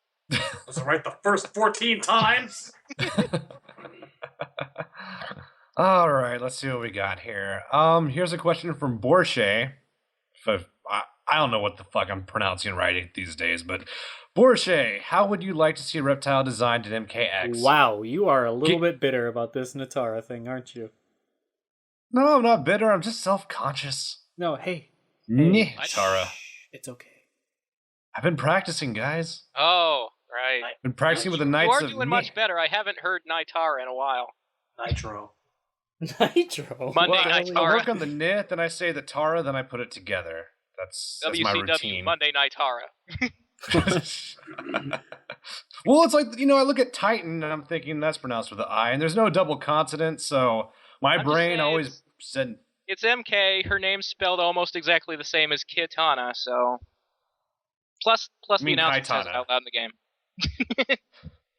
It's not like I ever picked Natara, but No, look, it's when I was 10 years old, I used to call him Shang Tu Sung. I didn't know the T was silent. Oh, jeez, I never did that. That's what happens when you don't listen to the announcer. It's okay. It happens to everybody. Reiko, potato. I go with Reiko. Rico. Rico. I might stick Actually with go Rico. Reiko. I'm a Reiko guy. Anyways, what was the question? There was a question. Yes, how would you like to see Reptile designed in MKX? Give him a green mask. Give him a lot more green. I don't know why they keep giving ninjas black masks. It drives me insane with Sub-Zero in this game. Oh god, that So I was the was one so awful glad to thing see- about Reptile was his damn mask, his beak. Yeah, it looked like, well, everyone said it looked like a bird's beak. I think they were going for a turtle thing, but Yeah. Yeah. turtles Right. have beaks, so it's... They thought that link If it was between- green, like, in parts, if there was, like green, like, parts in the chiseled area, I would have been like... I just or think the that grooves, I curved guess? inward shape, like it was too thin in the front, like in the mouth part. they're going for that Yeah. link between birds and dinosaurs, and I can see what they were aiming for. Might not have worked efficiently. I don't know, his face kind If of it had a was green, similar I wouldn't shape have to those complained. things from the Power Rangers movies. I'd rather what him I'm talking about? wear like that, the strappy thing that was on his face that was the shape of a mask but didn't cover his mouth from MK4. I didn't really like the wrappings, to be honest with you. You know, I kind of like the idea of a masked reptile. I feel like that was a missed opportunity. And also I feel like when I think, you know, of like the mummy wraps, I think Ermac. You know, that's Yeah. that's the first thing that comes to mind. Like I feel like I feel like the wraps look different on Reptile than they do on Ermac. Like on Ermac, I've said before, it makes him look like he's wearing a turban except it covers his whole head. Whereas on Reptile, it looks like scraps, like he scrounged this, you know, it's part of his whole feeding off corpses and living on scraps and being a slave who doesn't get what he deserves sort of thing. Like But he's I not mean, even doesn't he have like a clothed gold properly. medallion I on like his that belt? idea. If He they went does. the whole theme that way, I guess I might agree, because they kind of did that with the Deadly Alliance alternate costume, but it's like a gold medallion on his belt, you know, these nice leather ninja vestments, and then wrappings, you know, it just doesn't mesh with me. Yeah, like I wish more of his outfit looked patchy and sewn together and tattered, and that's one of the things I liked about his MK9 alternate. Like there's more of a sewn patches look to it. I'm not taking my sneakers off because I am sneakers too. But in terms of what I think he should look like, I'm just gonna ride on past that. That was I a don't know good. what That was a good no sell. I'll give you that. I'm gonna sell that the way Hulk Hogan sold the Sweet Chin music. I'm just gonna Nice. not even feel it. But no, if in terms of what Reptile should be wearing in MKX, I feel like maybe not a mask, like because they've sort of done the throwback retro thing, and it's like I kind of like the idea of the wrappings in Shaolin monks because it meant like he didn't have to go to the trouble of removing his mask every time he wanted to use his tongue or spit at people. But that is an iconic part of the animation. And I think that's why they went back to a mask in MK9. The problem is, my favorite part about the animation where he removes the mask to spit or use his tongue is that it would show his human disguise going away and what his real head looks like. If he's showing his reptile form all the time and he's not wearing the skin disguise, then the mask removal animation is pointless. So either put him in a human disguise, which at this point it's too late, everybody already knows what Reptile is, so why would he wear that? Or don't have him wear a mask at all. Or just get a better mask because it would make more sense to. If he's gonna be wearing a mask for no reason, it might as well look cool. Yeah, like if it's just decoration, that's fine, whatever. But it should be a cooler mask, yeah. I would actually not be opposed to incorporating a little element from the movie Reptile and the Conquest Reptiles mask, because I was also a fan of that little like open mouth jaw thing square in the center. Yeah, it was a cool mask. Like The open don't like mouth having- mask always kind of bugged me. Like he could it spit looked. acid through that. You wouldn't need to take the you wouldn't need to take the thing off. But I'm just I just always wouldn't- thought it looked weird. Like I don't like a guy who wears a mask that looks like a face over top of his face. I'm not saying it's not superfluous, but I always thought it was a really neat design. But it's not like, just a face. Imagine if Richard Nixon robbed a bank wearing a Richard Nixon mask. But that's genius. That would be pretty The genius, last actually. person they would suspect is Richard Nixon. Yeah, all right. I'm just saying, like, when it's only half of the mask, it's not hiding your identity, so it's not as genius. See, I've always kind of wondered at the necessity of Reptile even dressing himself up as a human in the first place. So, you live at the bottom of the pit, and I see you're eating someone's head. Pretty sure you're human? I'll just move along, nothing to see here. I don't know. The jig's been up for a while. I don't look for utility in his disguises. I just need him to look interesting. And if you ask me what do I want Reptile to look like for MK10 if he's present, I can't tell you, because I want him to look completely different from anything that I've seen so far. I want it to be as vastly different a change as the old ninja costume was to 4, as 4 was to Deadly Alliance, and I liked, 9's outfit for what it was, because we're all paying lip service to the classic look, so that's what MK9 was all about. But for a new era with a new Reptile, I don't know. Maybe it's time for a different take on his MK4 outfit if we're going to be revisiting that time frame in part. We'll see where he is. I don't know, but I do want it to be really, really different. I think that we can stand to have a game here where he once again loses any and all ninja elements. I just want Reptile to look really different. That's me. Well, in terms of making him look like a guy who's dressed in like scavenged rags, I sort of, in my own fan art for I drew the MK1 roster, and one thing I did with Reptile's quote unquote alternate costume for my drawing was I wanted to like go with the idea of he found these clothes in the bottom of the pit, like he ripped them off the dead fighters who had fallen in. So I sort of did a big inside joke where he's wearing Ryu from Street Fighter's clothes, but they're all like bloody and ripped up.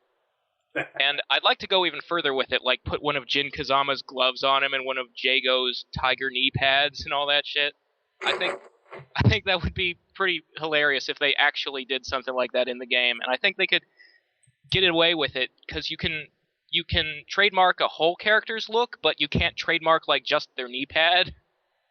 So if he's wearing like a piece from every different game, every other fighting game, there's no way they could call him on it. All right, Temp. One more question. Make it good. All right, we got Acid Slayer. He's curious of what we think about Reptile's possible variations, and he gives some ideas, and they're pretty good. Just to keep it simple, give him a zoning variation, a variation where he has both acid balls, the fast one and the slow one. And although he can have the acid ball and other variations, that's the only variation where he can choose his speed, so to speak. And of course, the acid spit, of course. And then for the second variation, I would emphasize his mobility. Give him the dash, again, give it to him in all variations. But this is the only variation where it's hard to punish, where you have that 8 to 10 frame window to punish it. And the other ones, full punish. If you throw out a dash and it gets blocked, too fucking bad. You're going to eat a 40% combo now. That's the way it should have been. But, yeah, just emphasize that mobility. Maybe only give him the slide in that variation as well. For the third variation, slim it down. Give him the acid ball, of course. Give him the punishable dash. And give him the invisibility, which, although might be in the other variations, for this variation, I would make it where he gets buffs if he goes invisible. So He gets a speed buff, and he gets a damage buff. I thought you said he gets buff. He gets swole. You can't see him, but he's buff now. You even lift, bro. I can feel the muscles in the air. He becomes visible and he's just fucking muscled out. But yeah, damage and speed when he's invisible. And if you, he kind of had it wasn't a frame trap, it was a gimmick, but people would use invisibility at the end of his combo chains for a mix-up. It was kind of a gimmick, it wasn't really that effective, but maybe make it where if he cancels into his invisibility in the middle of his chain combo, he's at neutral, so he gets a true mix-up in that variation. So, yeah, that's what I would do for his variations. So what you're saying is, tournament players actually found a way to make invisibility useful. Right. Yeah. Or they tried. It still didn't work out in the end. That's impressive as hell. Kudos on that one. Props. I'd agree with the basic gist of that. I'd say projectile-based, speed-based, and general invisibility-based. I'd have the invisibility variation be such a major part that you can actually put, like, cancel into invisibility based off of most of anything. And that, yeah, give him buffs. Give him rewards for going invisible and fighting invisible. Handicap him if he's not invisible, when in fact, I'd really make him very drastically different from all of his variations. Hell, I'd remove the dash in projectiles. I would go that far. All right. Well, any other thoughts on that? All right. I do have a quick question for Justin, though. Who, me? Yes, sir.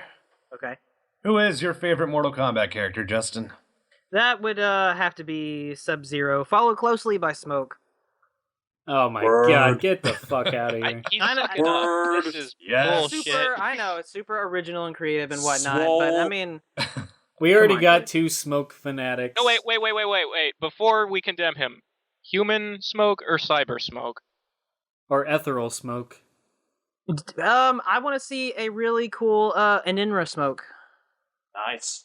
Okay. All right, that's fair enough. It's a bit of All a cop smoke out, but is- fair enough. All Yeah. smoke is good smoke. You don't have to choose. They can't make you choose.